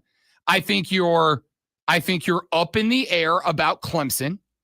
I think you should beat Kentucky weekend after this one, and you should beat Coastal. There's only 2 games right now that I would say confident they get that dub. And that's Kentucky and Coastal. And to be honest with you, I wouldn't be shocked if Kentucky shocks you a little bit. So there's a couple of spots in this game that I think that you have to circle in red as this better get fixed. Here's your numbers. Lenore Sellers through the air was not awful. 302 passing yards in this game. And that includes the number of times that he had to drop back and fling it because he was under pressure. You got to stop, Mike Shula. You got to stop trying to make this guy a pocket passing quarterback. Like, shift the protection, man. Shift the protection. Start getting your offensive line to block to the right, to the left, whatever. Allow Lenoris to get and throw on the run. One of his best throws this weekend was on the run, going left, going the wrong way. Let him move a little bit. He's shown you he can throw the ball. But the asset of Lenoris as a passer is throwing the ball because he is a threat to take off and run. If you drop him in the pocket, I can have one guy responsible for Lenoris. And this is what Mizzou did. We're going to set the edge. He's not going to get out past the defensive ends against a standard pass pro. I'm going to have one guy locked in. Everybody's in coverage. I got 6 guys in coverage every time because I can set the edge, and I got one linebacker who just, wherever he goes, you go. You got to move this dude. You got to shift him. You got to make protection roll left, right, whatever. And you can take advantage of that. The number that killed you, however, was 22 rushes minus 9 yards. On the flip side, Mizzou, 48 rushes, 285 yards. And then the number that got you the most. 14 penalties, 98 yards of penalty yardage. See, there's the thing. They're playing undisciplined football. If you can clean up half of those, it's going to help you a great deal towards getting another victory. I entirely agree. But here's the other question that I have. Great one. We are 4 games deep in the season. This has been an ongoing problem. There comes a point where, and I hate to be this guy, but at the end of the day, like when we're talking football, the niceties have to stop. There comes a point where I just have to say, that's who you are. I don't have a belief you can clean this up anymore. Like, you've had 4 games to get that figured out and cleaned up. 4 of them. And here we are in game 4, and it's just, this is something I can say about Clemson and South Carolina after a pair of Palmetto State L's this weekend. The issues that caused you both to lose are not new. We are 4 games deep. You are a quarter of the way through the season already. 4 games deep. And the things that cost both of these teams L's, not able to find the run, asking Lenoris to be a pocket passer instead of taking advantage of the wheels, dumb penalties, and an inability or unwillingness to tackle tough ball carriers has doomed South Carolina. We are 4 games deep, at which point do I just have to say, you are who you are, it's not going to be fixed, and that's bad. That's where it's at. Because you're 4 games deep. Let me find a text we just got a second ago. Texter said, texted about, oh, here it is. Beamer has a ton to correct. I don't have him on the hot seat, but he needs to fire at least 2 coaches when the year is over. The lack of a competent offensive coordinator is going to be his downfall. I went from 2 weeks ago going, give it some time. The Dow Loggins thing was not nearly as bad as we thought that it was. Give it some time. 2, I'm kind of right there with you. I'm kind of in a spot where I'm going, BMO's not on the hot seat, but if he doesn't find somebody next year who can run the X's and the O's and take advantage of the talent when you, oh, by the way, don't have an alien at quarterback, he might be on it next year. Back after this on the Rob Brown Show on the Fan Upstate. Mad World. All right, guys, quick live coming right back. Stay right there. Phone me, please, and thank you.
The Rob Brown Show back on your radio. It is the Fan Up State. I want to throw this out one more time, and I want to get your thoughts / opinion on it. I am working on a theory, and it is a theory that is going to be very difficult to prove because both the metrics that I am using as well as the subjects of the theory, ability to meet or failure to meet the metrics, are all very subjective. They are things that I may say this coach is or is not meeting a metric, and you may say that they are or are not. I may say this is a metric, and you go, Rob, that's a real dumb metric to try to measure against. How do you measure against that? The answer is, I don't know.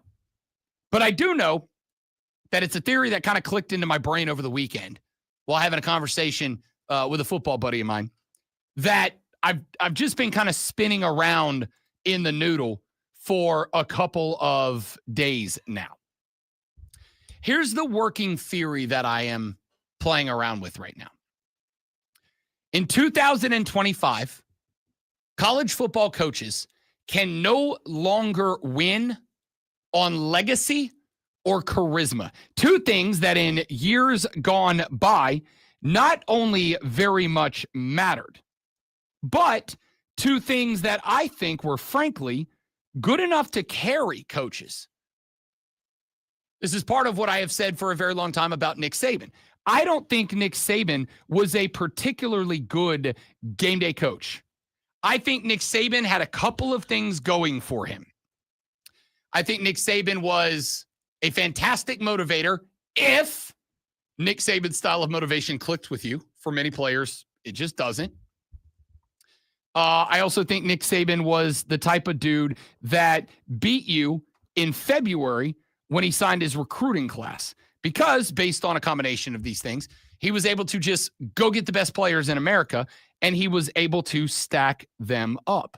Now, you can blame it on the transfer portal. You can blame it on NIL. I do, because it is the cause, but I don't use the word blame because I don't think it's bad.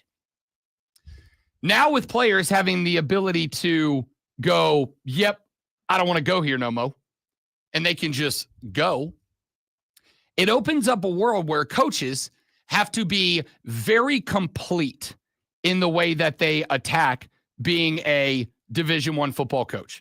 And I think that there are 4 things that a coach has to be very good at. I think category number 1 is player acquisition. You have to successfully recruit twice. The first one, though, obviously, is to get guys. You've got to get, and I think even, Florida State was kind of the first team that went all in on being a portal team. And on one hand, it got them a 13-0 Atlantic Coast Conference championship. On the second hand, the next year, it got them 2-10 and the single worst fall off in any individual year of any individual program of all time. I think most of us, maybe not all, but most of us have kind of landed on this spot where you've still got to recruit very well out of high school, but you fill out your roster with high school players and you fill in the holes with portal players, but you've got to recruit and acquire out of the portal. Category number 2, player retention.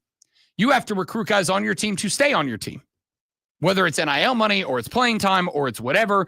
These guys have the opportunity to leave. You have got to convince people on your team, especially players, unless you are one of the, annual national championship threats. You've got to convince guys to want to stay on your team. Category number 3, player development. You can have the most talented group of athletes in the world, but there is a massive difference between having talented athletes and well-developed football players. How many times have we seen a team go get a guy because he is a 40-yard dash track star or he's an Olympic gold medalist in the 100-meter dash, and they show up and you put pads on them and they're fast as hell, boy, but they're not good football players. They can't catch. The ability to run and see the field and react to it isn't there. Like if that's not straight line speed, they don't work out. You've got to develop athletes into being football players at their position. You've got to develop athletes to be able to do what you need them to do at the highest level that they can do it. And number 4 is execution in game. You have to be able to coach in game. You cannot just win by being successful at items 1, 2, and 3. You have to be good at items 1, 2, and 3. And then once you have acquired the best players, developed the best players, retained the best players, then when it's time from kickoff to final, you've got to be able to take those players, see what is happening on the football field, react, respond, and adapt to it as a play caller, as a coach. You have got to be able to coach up guys in the game. If your left tackle is getting his butt whooped and it's putting your quarterback under pressure, you need to have somebody there that can see what is happening and can go over and say, here's what you're doing wrong, or here's how this guy's beating you, and here's how you take that away from him, or whatever. And you need to be able to do that for 22 individual football players and for the team as a whole. There are spots on these 4 categories that I think Dabo and Shane are both failing. As far as player acquisition, I think South Carolina is, relatively speaking, in pretty much as good of a position as it's ever been. Let me tell you where the danger is down the line for South Carolina. I think players came into this year believing that this was a step-up year for this team, that if there was ever going to be a shot for this team to elevate into the next tier of Southeastern Conference squads, it was going to be this year. And I think a lot of players are very happy to be a part of that. But what happens if Lenora Sellers, recruited by everybody and they mama coming out of the state, what happens if he's not a loyalist? Or what happens if he looks at that team and thinks, nope, that's just the same old Gamecocks. They're not going anywhere. I could go win a natty somewhere. Why would I go there? Now, all of a sudden, that's going to fall off. That goes to number 4. For Clemson, I think for a very long time, Dabo was able to get athletes, and much like Nick Saban, he was able to stack them so that the next man up on any given Clemson roster would have been the man on most other rosters. That's not a thing Dabo or anyone else can do anymore.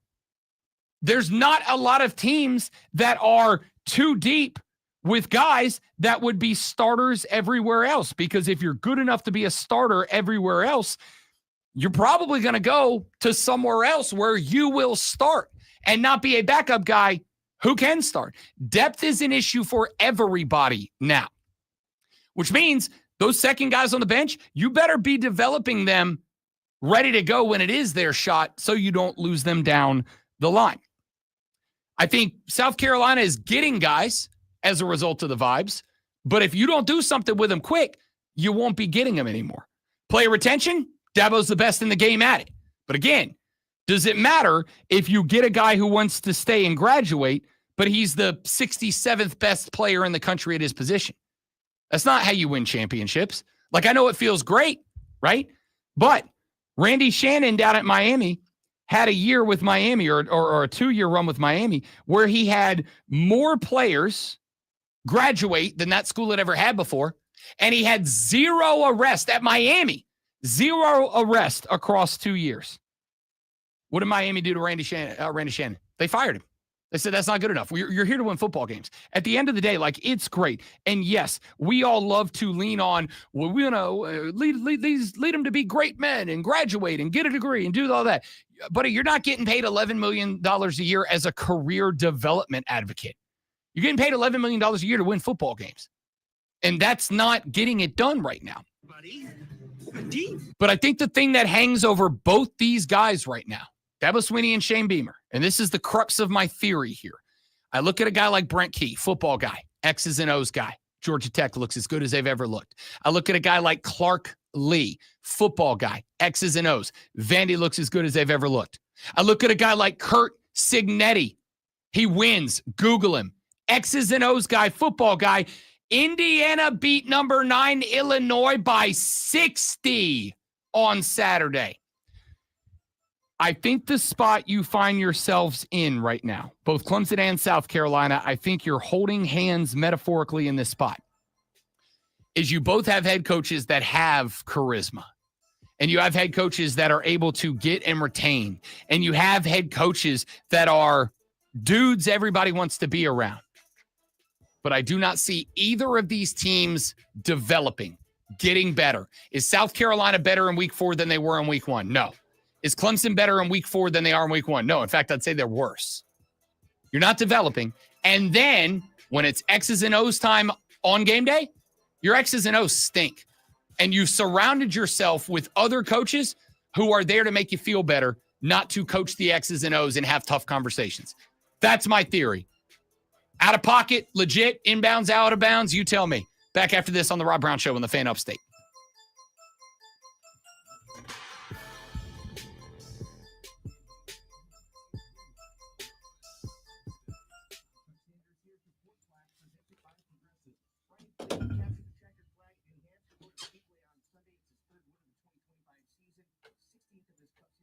All right, guys, give me just a minute. We'll be right back.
Love the AP poll, and while we have plenty of issues with it, and we will get to some of those here in the final segment of the show, it is important.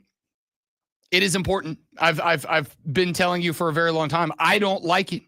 I don't love it, but it does have some level of impact on what the at least first playoff poll is going to look like. And much like the preseason poll has a, I would dare say, unfair influence on what the poll looks like in weeks 1, 2, 3, 4, maybe 5, 6, 7.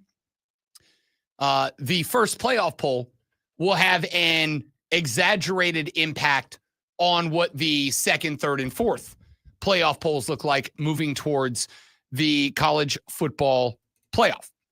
So here's where we check in at.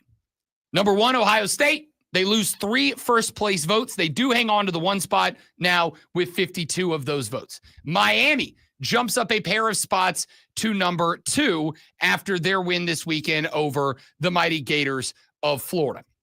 Miami moves up to number 2 with ranked wins over Notre Dame and South Florida.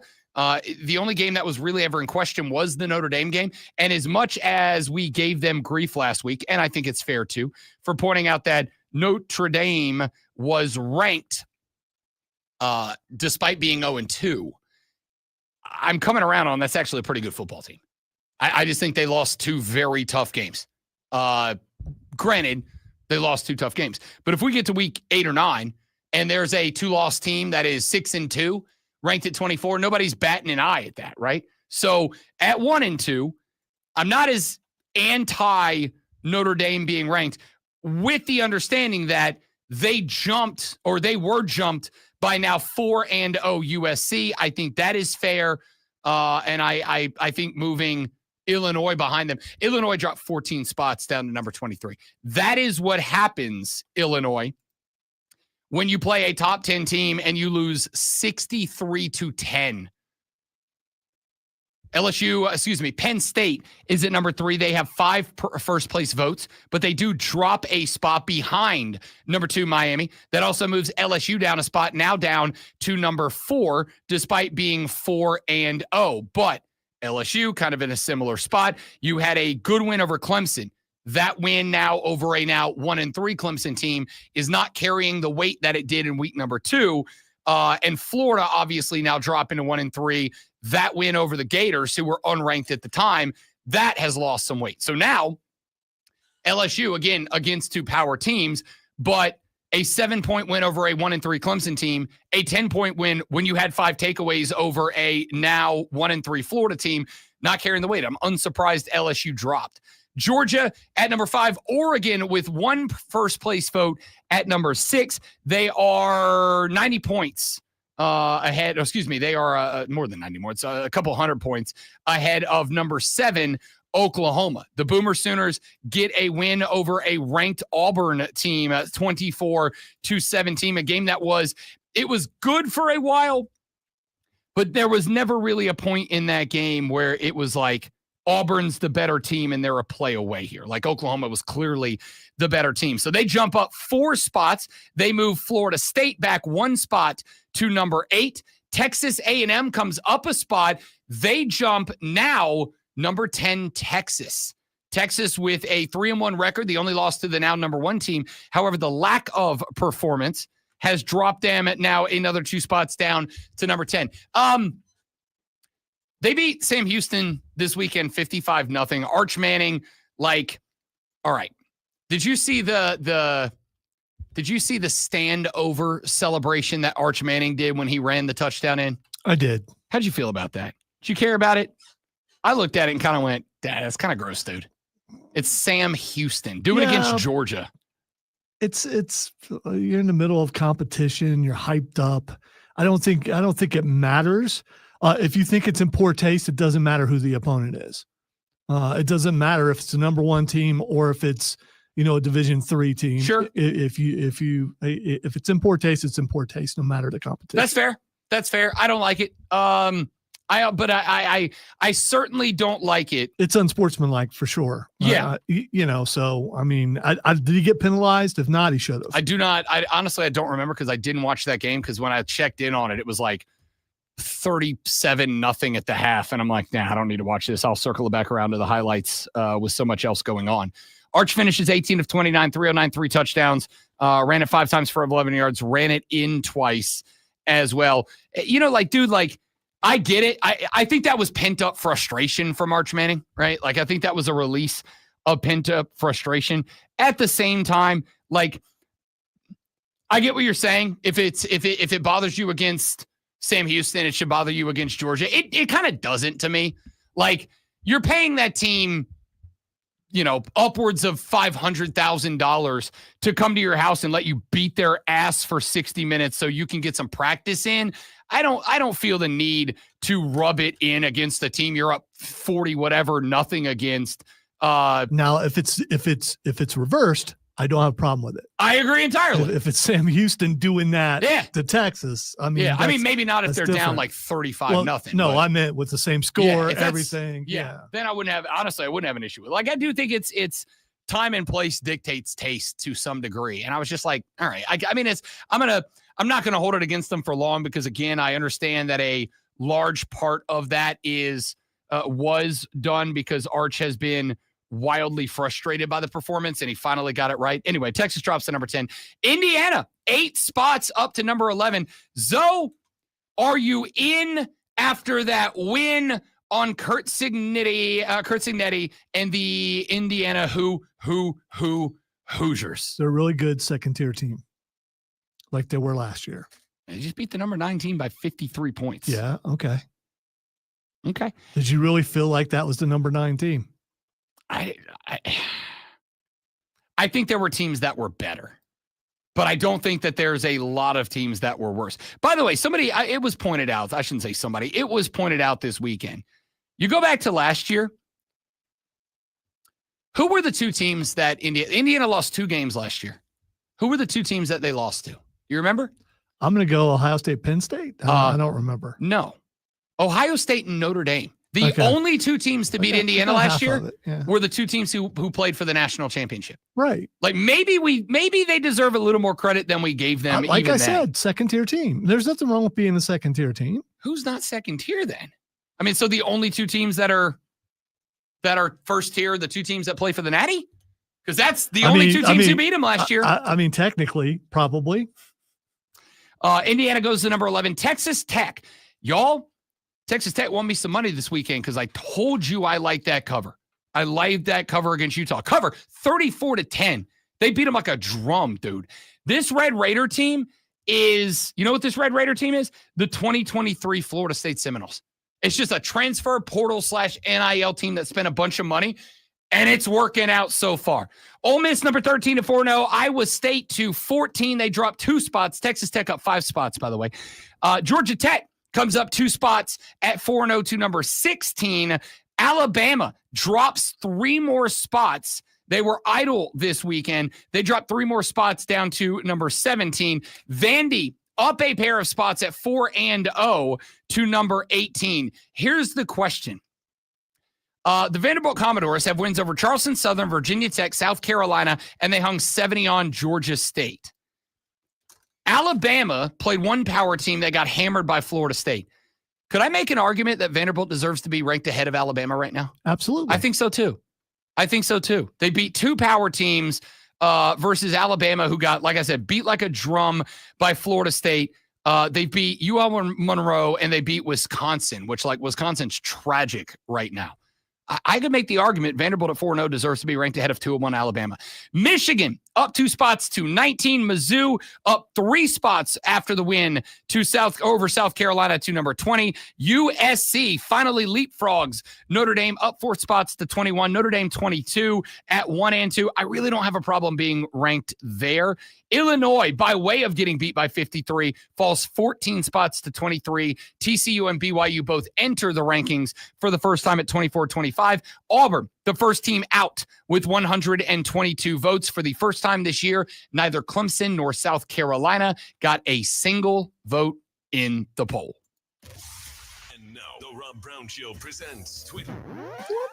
And just like that, the show's almost over. Time to talk about what the X is going on. The first thing that's Xing, I'm just going to go ahead and move this to the top. Mandalorian and Grogu. Why is it Xing? Because the trailer just dropped. Oh. About 15 minutes ago. I like that show a lot. No, this is the movie. Yeah, no, but I like the Okay, show. okay, yeah, I'm just curious as to like, all right, so the whole premise towards the end of the show, and I know there were some details that happened, whatever, but like the whole premise towards the end of the show was once Grogu ended up with Luke and Ahsoka, and Mandalorian showed back up, they were like, yeah, no, like you can't be with him anymore because you'll disrupt the training he needs to become Yoda Volume 2.0. So like, does he get kidnapped in Mandalorian? Like, I'm watching the trailer as soon as the show's over. All right, I've seen the trailer. I can't hear it, so I can after the show. I want to hear it. All right, the next thing is Xing is WrestlePalooza. Can we be honest? It wasn't a good show. So the reason why it's Xing is ESPN gave it a C. Yeah, I said this well before. I don't care what they gave it. It was not a good show. It just wasn't. There were like two moments that were good. I think it was a good show. It wasn't a great show. I mean, there was good. Jay getting hurt messed some stuff up really bad, and he got a concussion and it messed him up. Is Braun Breaker made of steel? Like Jay got hurt because he hit Braun with a chair that then bounced back and hit him. How hard of a back does Braun Breaker have that he's bouncing metal off of it? It's just, I mean, it's bad that Jay got hurt, but at the same time, if you're Braun Breaker, you're like, yeah. Oh, are you kidding me? I ain't scared of your chair. Yeah, I'm making a promo out of that. I will hand out chair shots when I'm not even looking at it, dude. You know he's going to talk about for sure. that, and he should. No, I actually did watch not all, but the majority of that show. It was. I don't even think I could give it the old classic Rob Brown. It was fine. Like I just watched it and I was I like the that could have been Raw and it would have been fine. I like Io versus Stephanie. There were a couple matches I thought were pretty good. Sure, yeah. But like I said, it wasn't. It was just like it was They threw this thing together. I mean, because ESPN won soon, so and it's something that doesn't exist and didn't have a chance to advance storylines. It could have been worse. We've seen worse. I mean, yes, anything could be worse, but it could have been light years better. All right, the next thing that's Xing is Quinshad Judkins. Did not see what he did or did not do. Dude. Yeah, he had himself a game. Oh, okay. I didn't know if it was like something specific. No, he balled out. Okay. I mean, you know. I didn't know if there was a follow-up or if just was it negative. If this was just a reference for Quinshad Judkins. He had a really good game. Yeah, no, he did. 18 carries, 94 yards and a touchdown. Like not a bad day. And he looked better than that. All right, the next thing that's Xing is the freaking Browns, by the way. I know. What the hell was that? I know. Packers. I spent the week on other radio stations going, "Hey, y'all, the Packs are the Packs a juggernaut," and then you do that. All right, the next thing that's Xing is Tom Holland. Tom Holland Xing. I did see this because apparently he was injured on set of the new Spider-Man movie doing a stunt, had a concussion, and I think they said a broken wrist. So you can go ahead and stop. You can go ahead and assume that from this point forward, all Spider-Man stunts will be CGI because they are not going to let him do that again. I doubt it because he's done quite a few of the stunts on all the movies that he's been in. Yeah, but concussionless. Yeah, that's true. At some point, the insurance on that kicks in. A stuntman also got hurt in that, so who knows? Maybe it wasn't his fault. I have appreciated the Spider-Man movies in that they have leaned so much on practical effects and whatnot. Like Spider-Man's actually doing the flips in the lands or whatever, but like that's not going to happen much more. All right, the last thing is Xing is first day of fall. Is today officially the first day of fall? Yes, it is. Good. Dear weather, please cooperate. I played golf on Saturday morning. It was 85 degrees at like 11 in the morning. We had our little false fall. All right. Now it's second summer. Mother Nature, I'm going to need you to get your act together. All right. I'm going to need you to get your act together. That's it for us. Hope you enjoyed the show. If you didn't, it's because you have bad taste in radio. But come back tomorrow and we'll try to do better. X's and O's on tomorrow's show. That's Lonzo. I'm Roberto. Have a great day. Don't drink a drive. I'll punch you in the face. I regret doing that. See you back here tomorrow on the Rob Brown Show in the Fan Upstate. Later. And boom goes the dynamite. I mean, if you could have rhymed the whole way through, at least, I mean, then. I thought that flow was going to go to the end, and then it just abruptly was cut off. Well, I called myself Roberto, and I kind of pumped the brakes on myself there. I mean, I didn't like that at all. If it worked. In Spanish, that would be true. So.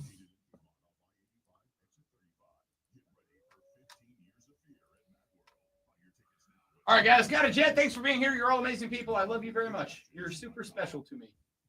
Goodbye.